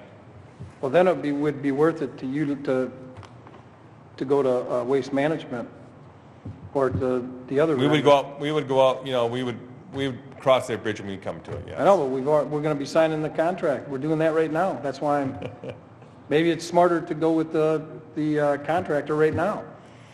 Well, at this point in time, there's a lot of variables with that. I mean, we have to do something with the trucks. We have to do something with labor. We have to negotiate a new deal with 1250. I don't know if we're prepared for that yet, but if something happens where they force us to get rid of the temps, then we'll have to come back here and take another route. Is there an out on this contract if that happens? We haven't secured the contract yet, but we will have something, a provision in there. All right, thank you. Any further discussion? Mr. Chair? Yes, Mr. Sadowski. Regardless if the city of Warren picks up the yard waste or a private contractor would pick up the yard waste, they still have to take it to this facility though, because there's very few in the area. So Yeah. I would think that the private contractor could assume our contract to where they drop it off. I don't know if that's correct. Well, I don't know if Systematic would allow that. I mean, that's something that we'll have to look at. But as it sits right now, we're going to hold as we are. Okay. And I tell you, I can say this is that our pickup, and you all know this because you all live here. Our pickup is second to none. 92% approval rating. Our people work hard to get it off the street every day. Our theory is you put it out, we pick it up, and I think one of you know that we do that. That's something we do. And you go back and pick it up in case it wasn't picked up. And if it doesn't get picked up, we'll go back and pick it up, except for one can that we got today. But But, and sometimes they come too early, right, Mr. Stevens? But all said and done, our guys get it done like no other, and I'm proud of them. I like the status quo. I'm not interested in privatization, but, you know, they put a gun to our head. You know, we have to do what we got to do. Okay. I know this administration doesn't want to privatize either, so. Any further discussion? Just one last question. Ms. if I could. Collegio. Yeah, Mr. Gannon. Yes. How long have we been in this issue with labor? I don't know. You don't know? Something that's a Denise William question. Okay. Much similar question. Because I was just curious because I know it wasn't long ago that we bought some new garbage trucks, so I just had to make the point that, you know, It was. if there's a chance that we're not going to need them, then, you know, maybe we should have waited and not got them. So, thank you. I'm sure that can be worked out with whoever bids it will take the garbage trucks as well. Yeah. Yeah, we One want way or the to other, start they'll be the used. process. We don't want to stop the process. We want to keep the process going. I mean, again, let's hope for the best and we'll prepare for the worst. That's my motto. Please come get your compost. It's available now, and it'll be there all summer long. Yeah, hopefully we won't have to cross that bridge. That's right. That's what our hopes are. And the mayor hopes not too. We like to keep it as status quo. That's why I'm not asking any questions. In regards to any further discussion, Mr. Bacamino? Yes. Mr. Stevens? Yes. Ms. Collegio? Yes. Mr. Werner? Yes. Mr. Sadowski? Yes. Mr. Green? Yes. Mr. St. Pierre, yes. Item passes. Next item. Thank you. Item 17I, 1 and 2 was removed. The next item is 17J, correspondence from the mayor, request of the mayor's office for approval to purchase the installation and deployment of QAlert mobile management for iPad application and a custom 311 citizen responder branding application from the sole source provider QSend Technologies for a total cost of $18,000 with a one-time fee of $4,900, SOL-W-8558. Any motions? Motion to approve. Motion by Stevens, support by Green. And just for the record, we did have a committee of the whole last night, and the whole idea is to brand this. Mr. Hartley, why don't we start our branding? Asses. Yes, actually, there's two issues here. One is to allow for, to mobilize QAlert Mobile for the responders or the workforce. And the other issue, of course, as you stated, Mr. St. Pierre, is the branding. And the branding will begin immediately. The iPhone and Android-based applications are now open to the public free of charge to incorporate with our current QAlert system. And the branding would make it so that the city of Warren would have its own 311 citizen responder, which would be our branded item that then people could look up in the city of Warren whenever they're here or they're residents here and seamlessly integrate with our system and send in pictures, send in a description of the request so that we can respond as quickly and effectively as possible. Any further questions? Discussions? I just have one question. Ms. Collegio? Sorry. Or Mr. Sadowski?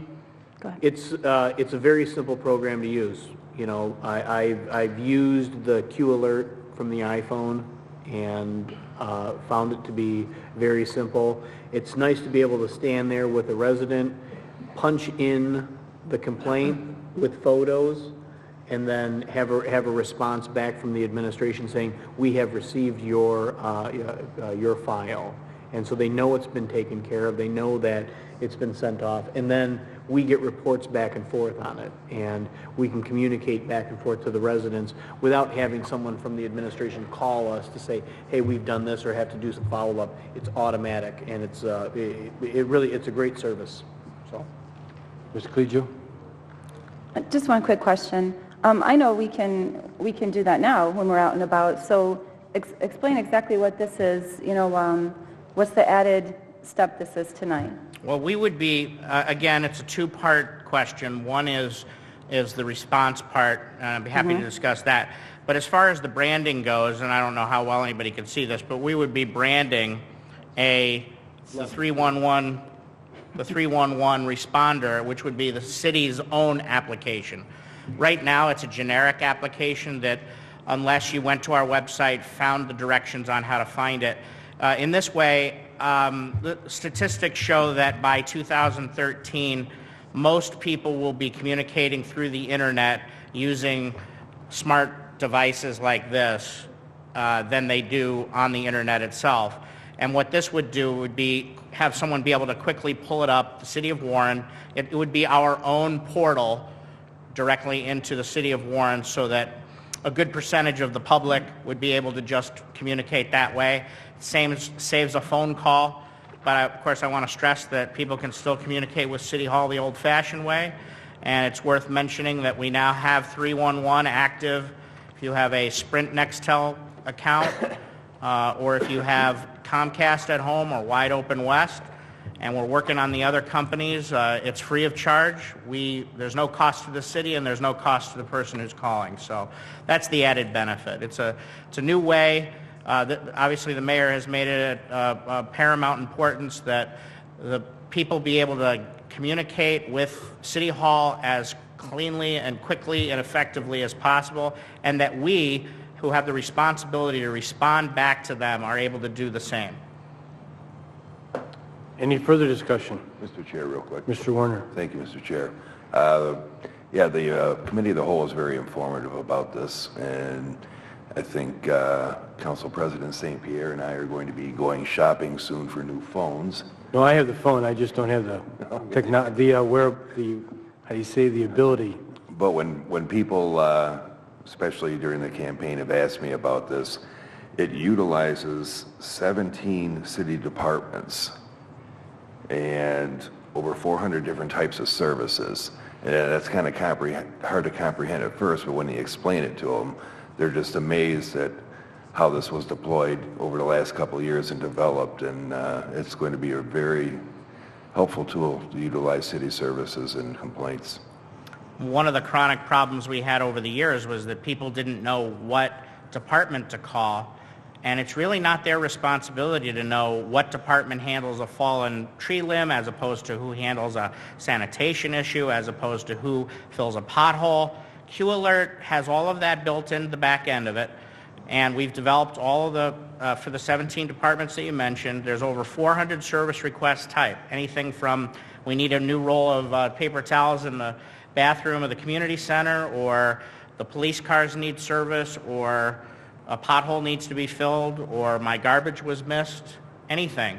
All of these are built into the system, and it seamlessly gets routed exactly to the place it's supposed to go.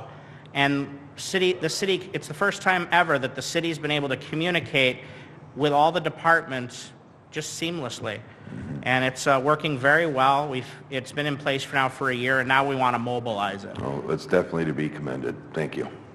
Thank you. And you're going to show me how to do it, and then you're also going to show me how to work my camera on my phone so I can take pictures.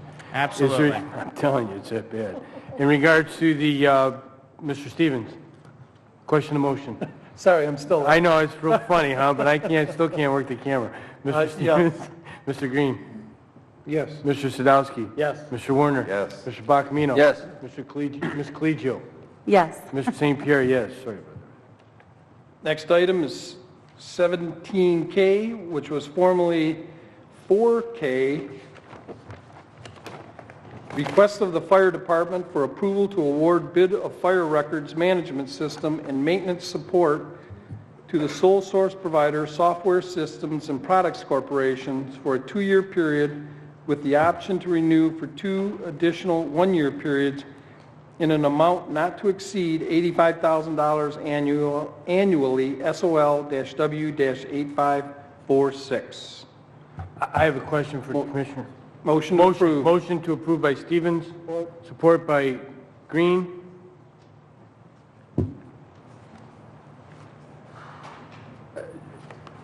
I also can't use my phone, so. All right, good, we're in the same boat, Commissioner. Commissioner, maybe as part of history, whenever we awarded a management system, there's always this maintenance and support, and that seemed to always bother me because when I was told we're going to purchase a product of some type of software, nobody ever told me what the quote support unquote was going to be, and here you have $85,000 annually, and it's just sole sole source in order to do this, and I find it hard to believe in this day and age that in order to maintain software that there's only one person that can maintain software unless they have some type of special license. Can you tell me what they do for $85,000 a year? Yes, that nobody else can do? Yes. There are a number of fire records management systems out there. One through Clemens is called SunPro. One through New World, New World's product is called New World. There's Visionaire. There's multiple CAD-based fire records management software systems out there, similar to police fire records management systems.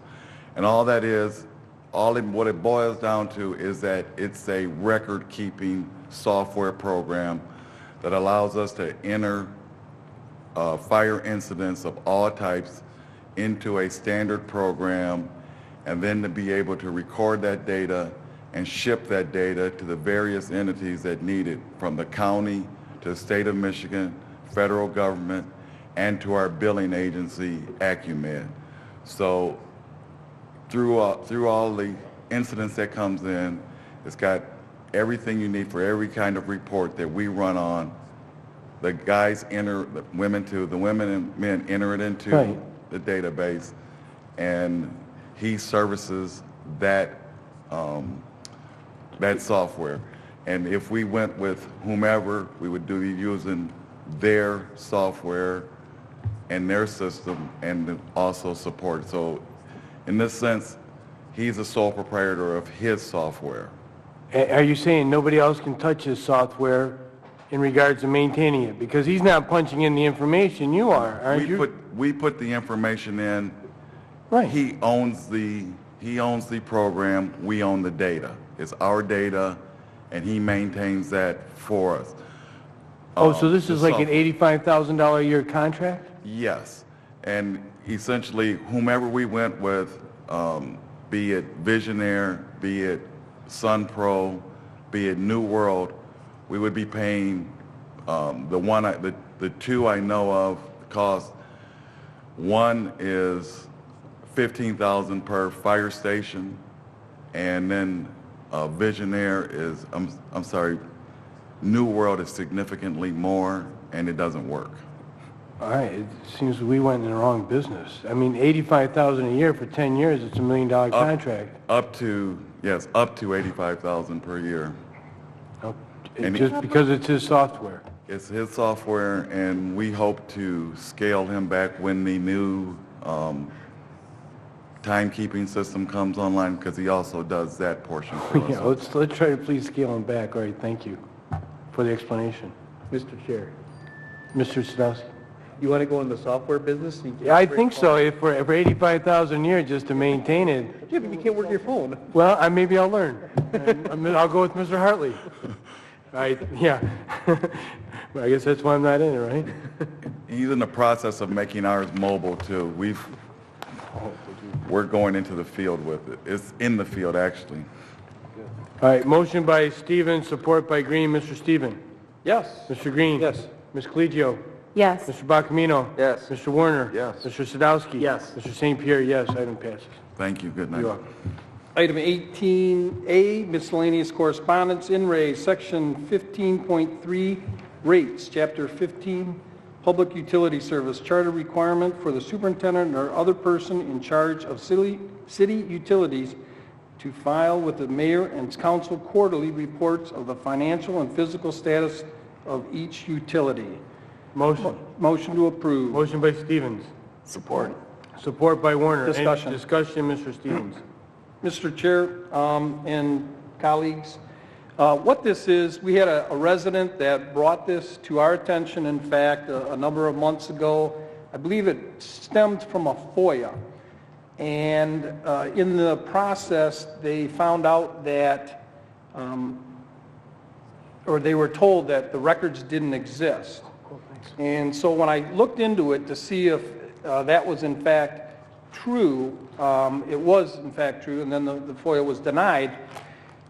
The only thing that we could find were logs that council kept back then that showed the last time the documents were provided to council, and that was in 1994. But the documents themselves no longer exist, just the logs. Because I went and had the girls look again. They went to the court building and everything else, and they could not find them, and the only thing they could find were the logs. But the fact remains that these reports are required by charter, and they were the people that were required to provide these reports were told back in 1994, just stop doing them. I think it's even more important now with the fact that we are getting ready to sell $15 million in bonds, and the next year another $12 million in bonds, that we keep a very, very close eye on the finances of the water department. I think it's imperative. We're looking at, over the next 4 years, selling $25, $30 million in bonds. And that's all that this is right here, is just assuring the fact that, or reaffirming the fact that these reports are required, and it's on a quarterly basis. Will I be able to see what the bond counsel and the financial consultant? In fact, I'm going to give you that information at the end of the meeting. Thank you. Yep. Mr. President? Ms. Cleese? I'd just like to make one point when I read it, and thank you, Mr. Councilman Stevens, Councilman. This is excellent, but the part that I notice in here, it's discussing how council shall fix a just and reasonable rate, and if you go down a little farther, it says, nor shall free service be permitted. So it kind of brings us back to the topic of the last council meeting regarding we've got to find a way to collect those water bills. So, because we are out of this is the Unicode right here, so nor shall free service be permitted, 20%. We got to find a way to go get them. All in favor say aye. Aye. Anyone opposed? Motion passes. Item B. Item 18B, Tomas Banya, Freedom of Information Act appeal of FOIA request, incident report or similar for accident at eastbound 696 Service Drive at or around Shaner between 10 p.m. on 1/23/11 and 2 a.m. on 1/24/11.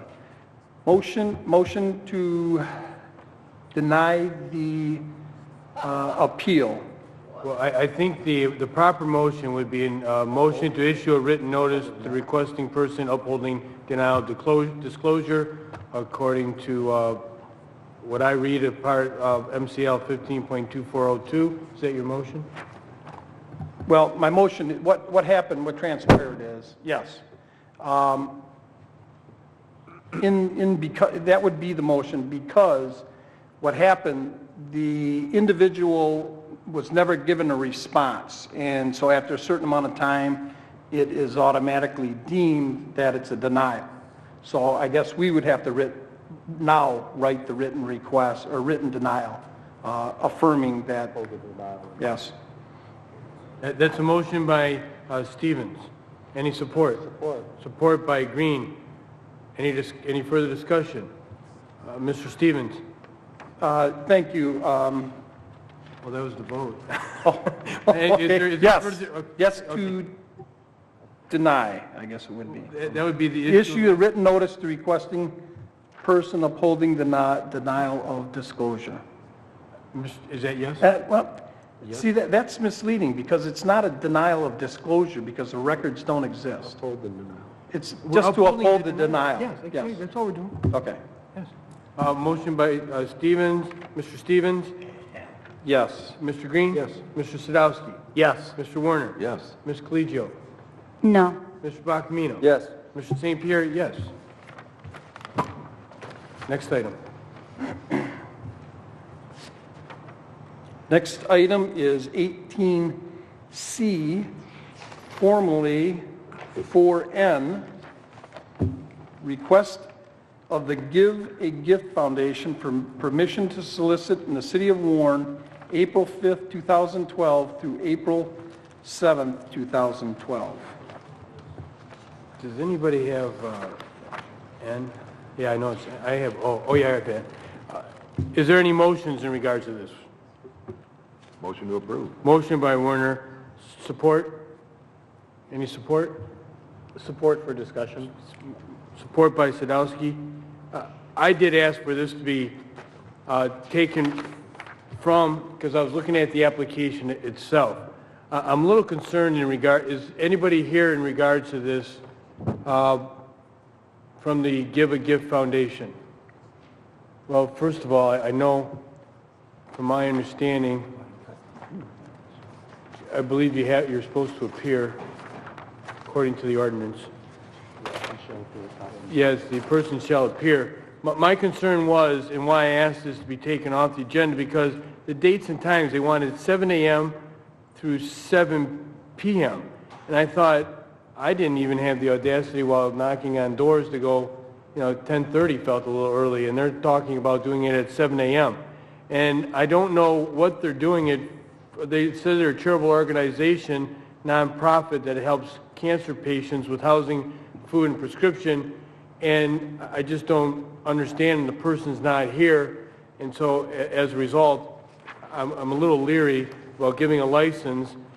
And they're supposed to say how many people are supposed to do it. And they did provide some driver's license of the people who are going to do it. But I would sure like to have them here before we allow someone to go out in the neighborhoods and knock on doors and ask for funds. Mr. Sadowski.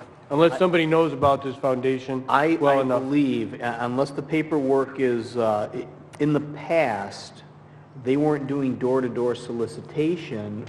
They were doing solicitation in the street, similar to like the Lions Club. Well, if we limit it to do it in the street, and maybe that's what they're doing it for, but I see 7 a.m. to 7 p.m. 7 a.m. to 7 p.m. Looks like 9 a.m. to 7. Oh, you know what? I think that's, I think it's 9 a.m. to 7 p.m. Yeah, two of them look like nines. It's 7 a.m. to 7 p.m. on the... I can see where they're missing something as far as the curl on the top there, maybe. Yeah, I think that's... What's just below that, under the requirements, solicitation hours between 9 a.m. and 9 p.m. It can't be 7 a.m. That was really one of my concerns as well. But anyways, we could limit it to our ordinance. whatever the council wants to do, they're supposed to appear here as well. That's required by the ordinance. Whatever the council wants to do, there is a motion. That's my concern, and maybe they could tell us exactly how they're going to solicit, which would be nice to. I'll make a motion to table then. Support. And the other problem is, ladies and gentlemen, it's a 20-day rule. We have to take action within 20 days, or it's given to them, and that's why it comes right to us.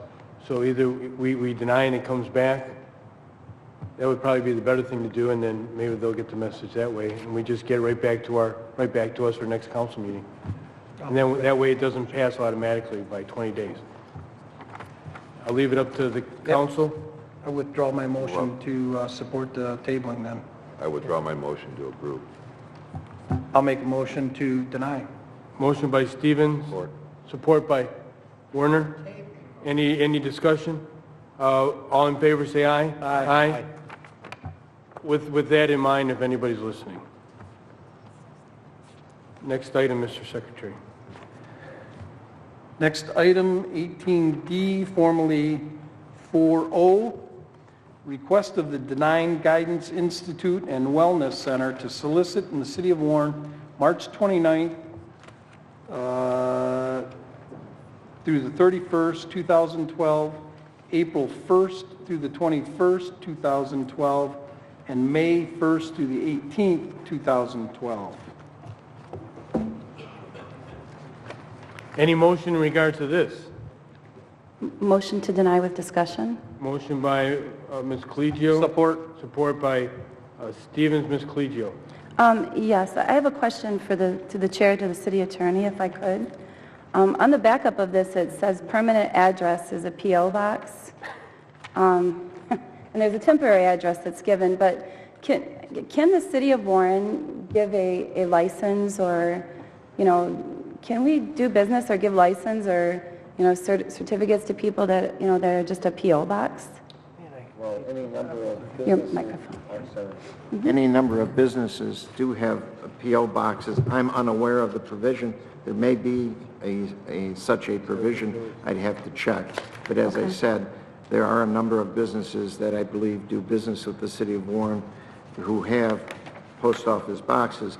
But in this case, when you're dealing with the issue, say, of a specific a group that is collecting, ostensibly collecting for charity, you want to be particularly careful that you cross all the T's, dot all the I's, and follow the ordinance to a T. And it would appear that that an address, a physical address, would lend itself to the integrity or credibility of that organization. Okay, thank you. Yeah, and also the same concern that I don't believe there's anyone from that organization here tonight to tell us exactly, what they're all about, so. And can you look into that, Mr. Attorney? Can you? I will. Thank you. I will do that. Yeah. Anybody, any further discussion? Chair. Mr. Green? Appears to have been received by the city clerk on March 19th, and it's supposed to be received at least 20 days prior, so there could be a proper vetting of anybody there. So this was, there's a few things on here that just raise a lot of questions, so I'll be in support of the denial. And this is another one of the reasons why I asked to take this off. When we were on city council, we passed these pretty tough guidelines we put in the ordinance because we did not want just anyone walking around knocking on doors soliciting. And when I know everybody else here has knocked on doors, and there's an awful lot of doors that say no solicitors. And so people really want their privacy. And if we're going to let someone out in the streets with a license, with all the aspects of the ordinance, we want to make sure that they're protected. And the least they can do is come to the council meeting as required by ordinance, and so that we can question them to make sure before we let anyone out in the streets. So that's in regards to why I took it off. Thank you for the support. In regards to the motion to deny, Ms. Collegio? Yes. Ms. Stevens? Mr. Stevens?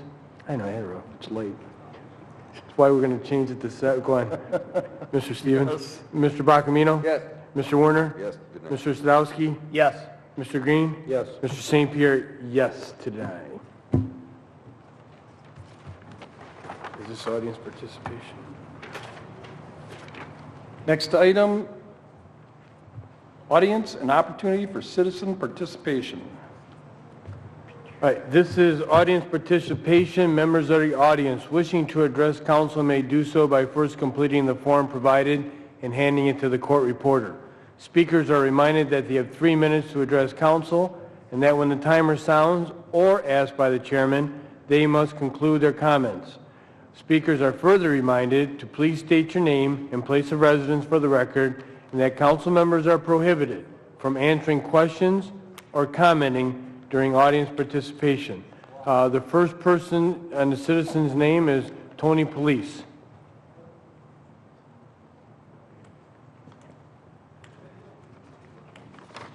I guess everybody out in the audience is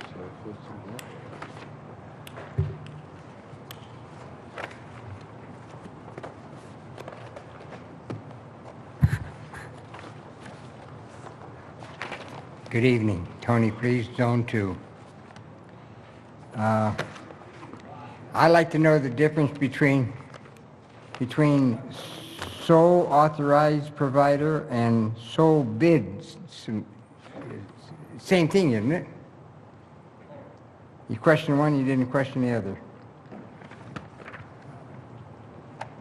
It seemed that the young lady, and I don't know their name and don't know anything about her, but she wasn't really prepared to come up here and talk about a very important thing for that VETCO, item 14, 15, and 16.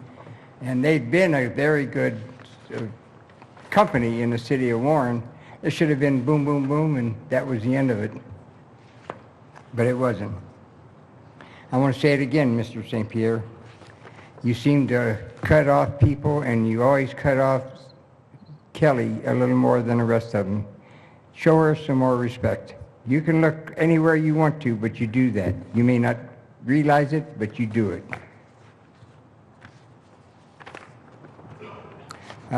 Getting back to buying property and putting $65,000 in it and selling it for 40 and 30.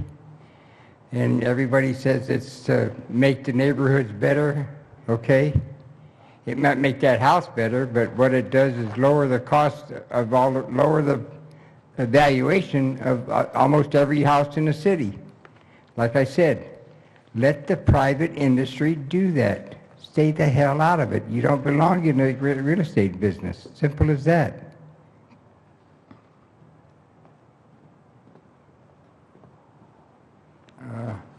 And I don't know I didn't look up the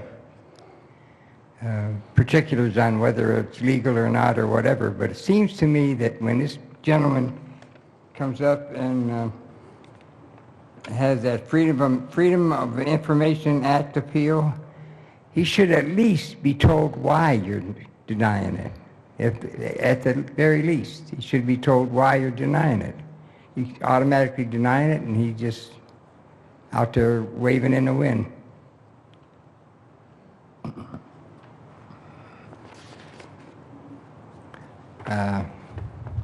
Let's see. The next meeting is after Easter, right? Am I correct? Somebody say, just nod their head, don't talk. Okay. Everybody have a nice, happy Easter. Don't eat too much ham, turkey, and all that good stuff. And by the way, I got one more thing to say. Jim, breakfast is on for Thursday morning.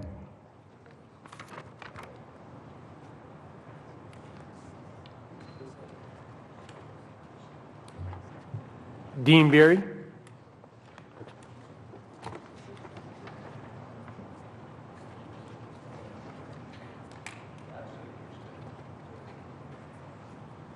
Good evening, Council.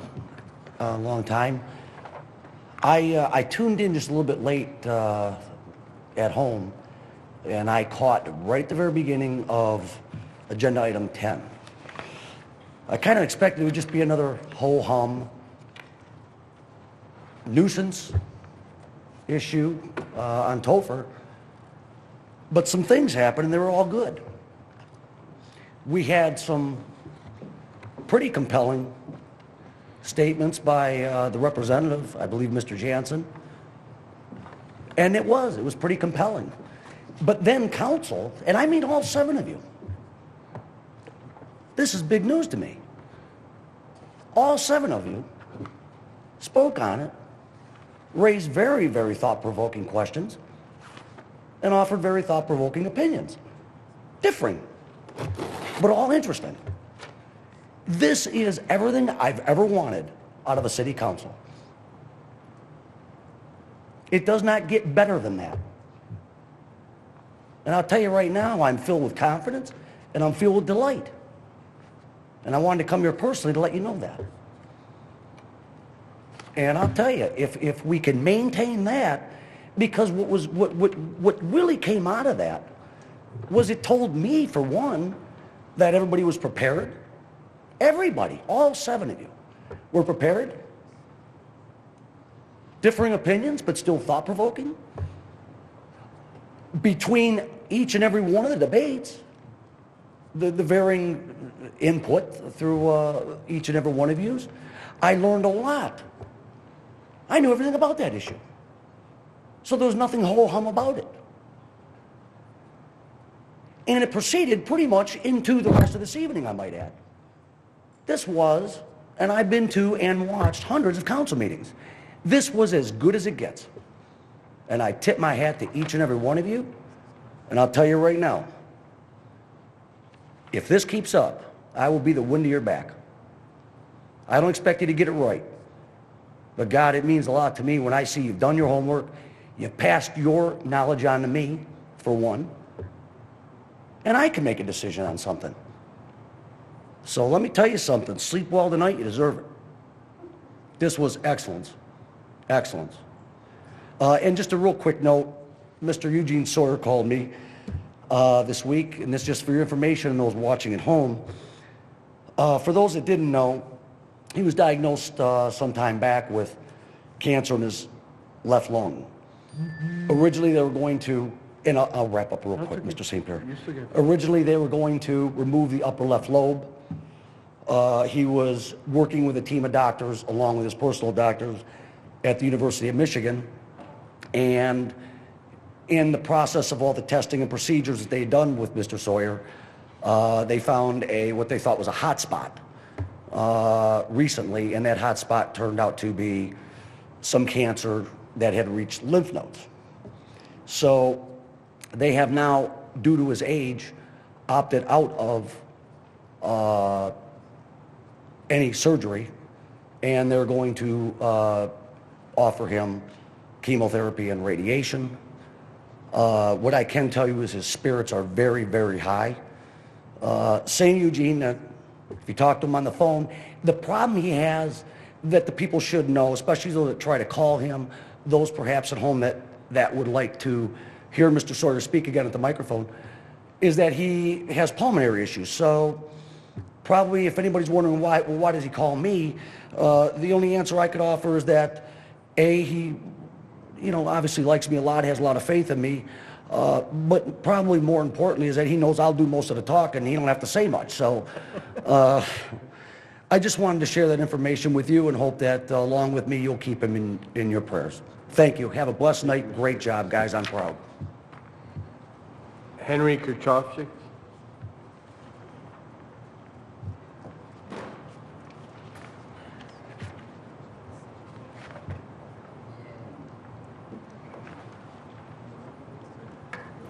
Members of Council, Henry Kristofchik, longtime resident, City of Warren, supposedly District 3. This council body, especially Cecil St. Pierre, reminds me in my youth, around 1938 to about 1945, 46, somewhere in that area. There was a gentleman called Adolf Hitler, Benito Mussolini, Hirohito, Dojo, Franco, Tito, and St. Pierre, in my opinion, belongs on that list. The issue here is neither of those gentlemen, infamous gentlemen, knew how to handle their residents or their people. 2 weeks ago, Warren Wakely. And you know what the response was? Warren Wakely said, we just have to print what the city of Warren will let us. Wow. What kind of city we living in, folks? This is worse than Russia. Every one of you ought to be mad tonight. But you know what it's coming to? It's coming to a time that when you see somebody sitting in front of the house or walking down the street, they're going to have a 45 hanging on their side to protect themselves, because we're not getting protection here. We're not getting protection. Mr. Atkins, it's been 3 minutes. I'm getting ready to finish it up. Thanks. I'm getting ready to finish it up. Appreciate it. Last but not least, who's seen the calendar this year? This new calendar. It says, warrant officers welcome the return to EMS transport. Mr. Warner, you voted against that. Keith Sadowski, you voted against that. Mr. Green, you voted against that. Scott Stevens, you voted against that. And I don't know why Mr. Bockelmeiner didn't get his picture in here. But have you a nice Easter. Thank you. Next person is Joseph Hunt.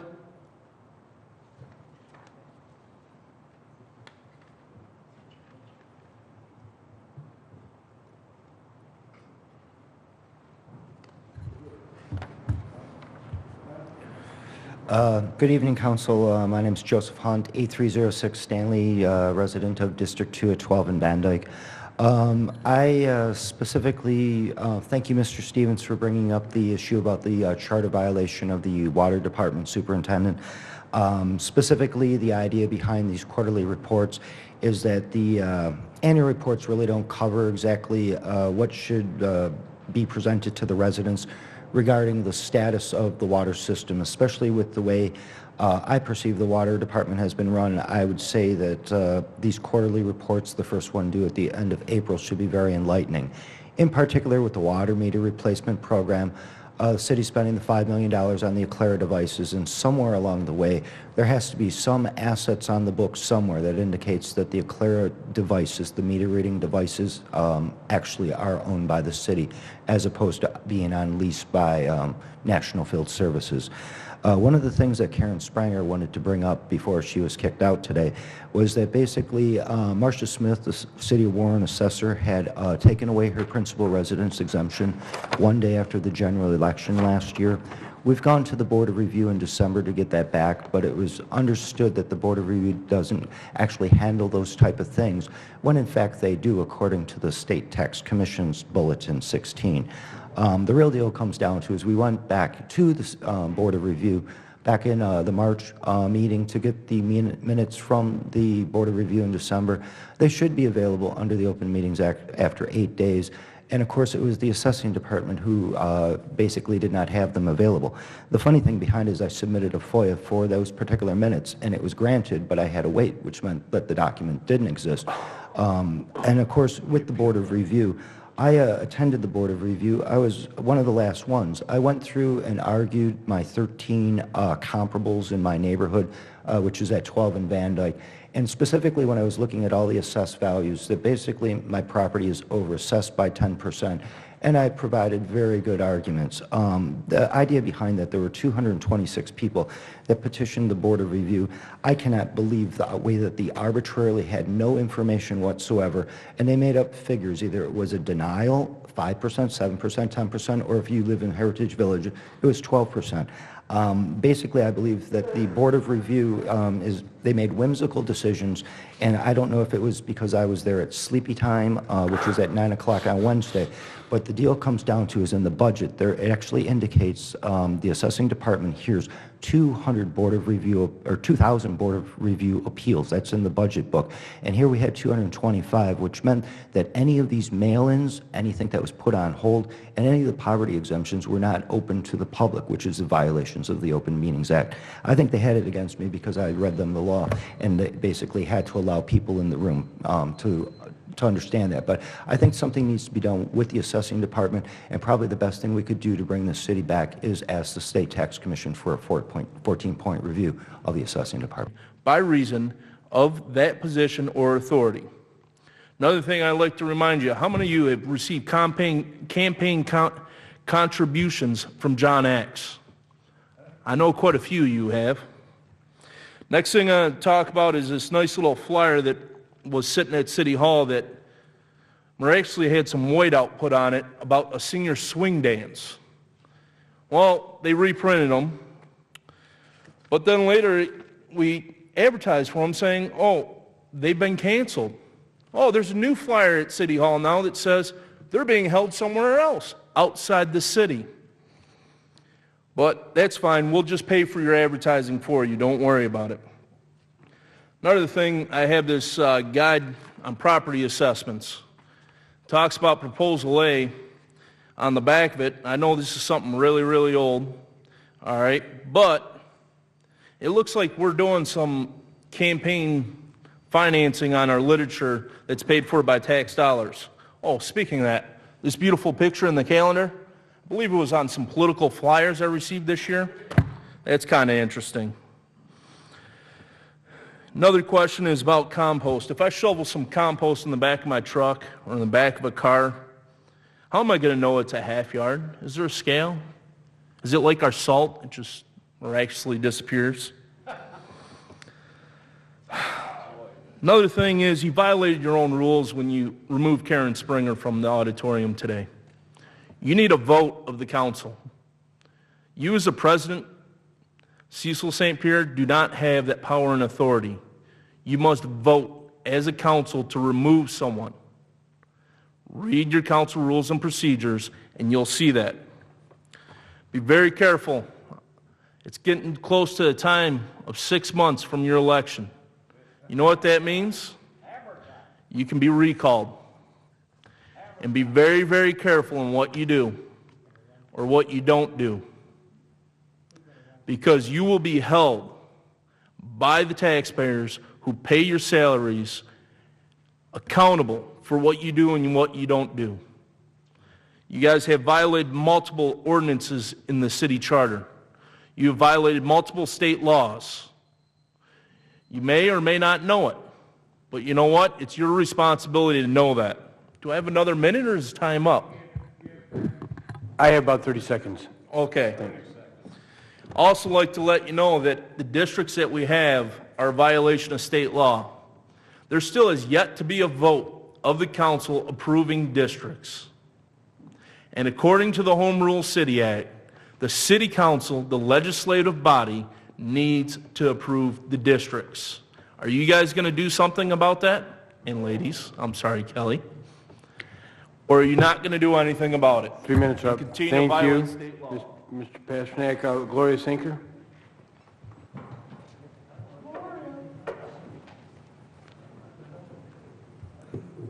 Good evening, Council. Last Friday, I went to the Freedom Rally at the Federal Building in Detroit. About 1,000 people showed up. The concern is government's intrusion into America's religious beliefs. This is not a Democratic problem. It's not a Republican problem. It's an American problem because it has to do with taking away one of our basic rights of freedom of religion.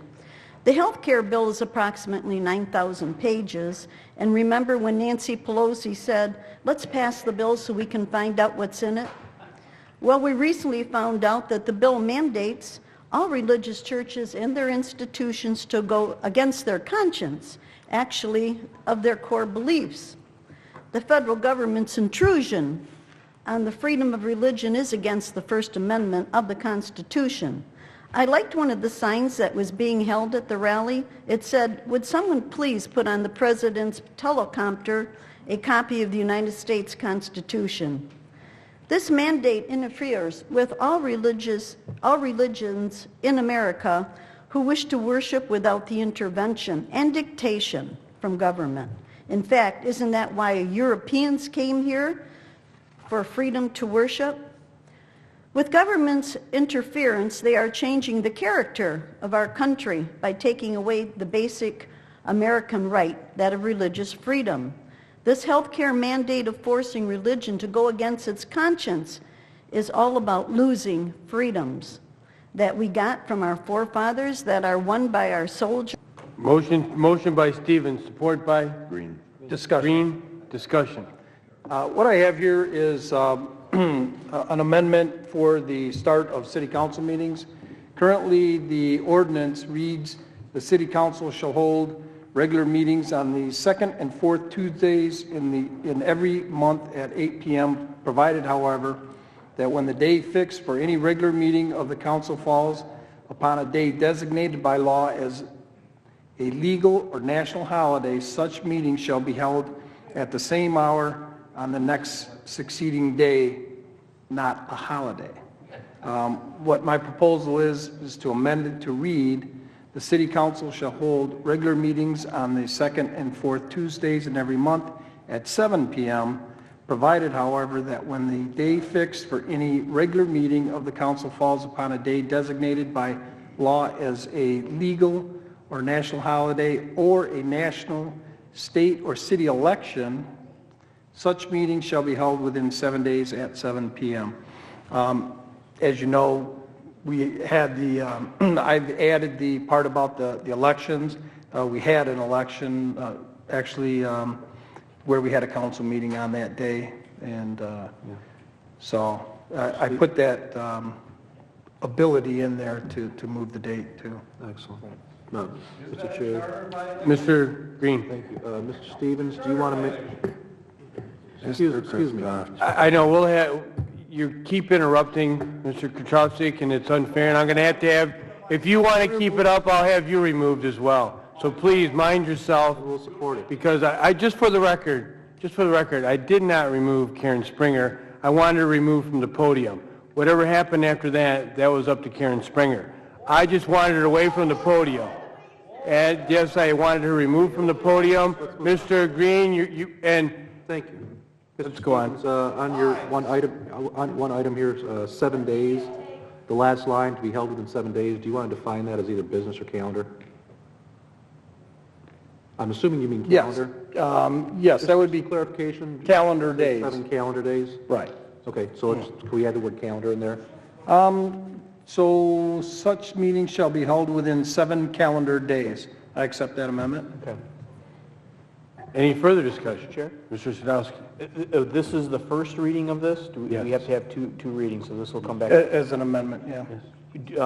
So then it will be, is it 30 or is it 45 days after that the ordinance takes effect? I'm not sure. Okay. Whenever that is, So in other words, what the point I'm trying to make to the public is the next council meeting won't be at 7 o'clock. So we will make that announcement long before. 2 council meetings, probably. So, okay, very good. Mr. Chair? That's if the second reading passes. Mr. Werner? Thank you, Mr. Chair. After having discussions with Mr. Stevens about this, it actually serves 2 purposes. One, we've been asked and encouraged by audience members of what we can do to enhance participation at the meetings. And one of the reasons a lot of times is 8 o'clock is too late for some people. Some people do work and have to get up early and have families. They would like to show up at the meeting at an earlier time. Sterling Heights starts their meetings at 7:30. Roseville starts their meetings at... Mr. Kostovchik, I have the floor, please. Officer, could you please tell him to keep quiet? You're going to have to remove him. Thank you. We're not going to put up with this. No, we're not. Next to Mr. Werner. And also, some of us up here over the last few years had asked and inquired about the possibility of moving audience participation up earlier in the meeting. This, in hindsight, the meeting starts at 7 o'clock, that will push audience participation up earlier. And finally, we've been asked by some petitioners who have to bring their attorneys and are paying them to be here at the meeting, will have to pay less money because we're starting their meetings at an earlier time. So, in my opinion, this is a slam dunk. Thank you. President. Mr. Bachmino. Thank you. And also from the Communications Department, Lark Simolian has informed us that this is the first council we until today, have not gone past midnight, and it saves her department at least $250 a meeting. Motion by Green. Discussion. Any support? No support? Item done. Support by Mr. Werner. In regards to discussion, presently there's a moratorium in regards to used auto sale facilities. We know it's a big concern to residents, and some people have been able to get a land use variance, and some people feel there's a proliferation, and as a result, the administration as well as the city council has instituted a moratorium. Before it ever comes back to council, I would like to have an ordinance for special land use approval so that it does not go before ZBA, and before it can go through planning, it has to come through the city council. And so that's part of the special land use aspect. It's a good way to use an ordinance in order to make sure that city council here is responsible for any further auto sale facility, be it new and or used, because it is a pretty extensive use, and this way city council has some control of the situation, and so that the city, when it comes back to city council after the moratorium or during this time, that we have a special land use ordinance drafted for this particular use, and that would go to the city attorney. Any further discussion? Yes. Mr. So let me make sure that this is right. So that it would go to planning first, and then from planning, then it would come over to us. The city council, and before any site plan could be done, it has to be approved by us. Okay, cool. All in favor, say aye. Aye. Aye. Anyone opposed? Any motion to adjourn? Motion by Green. Support by Collegio. All in favor, say aye. Aye. It's unanimous. We are adjourned.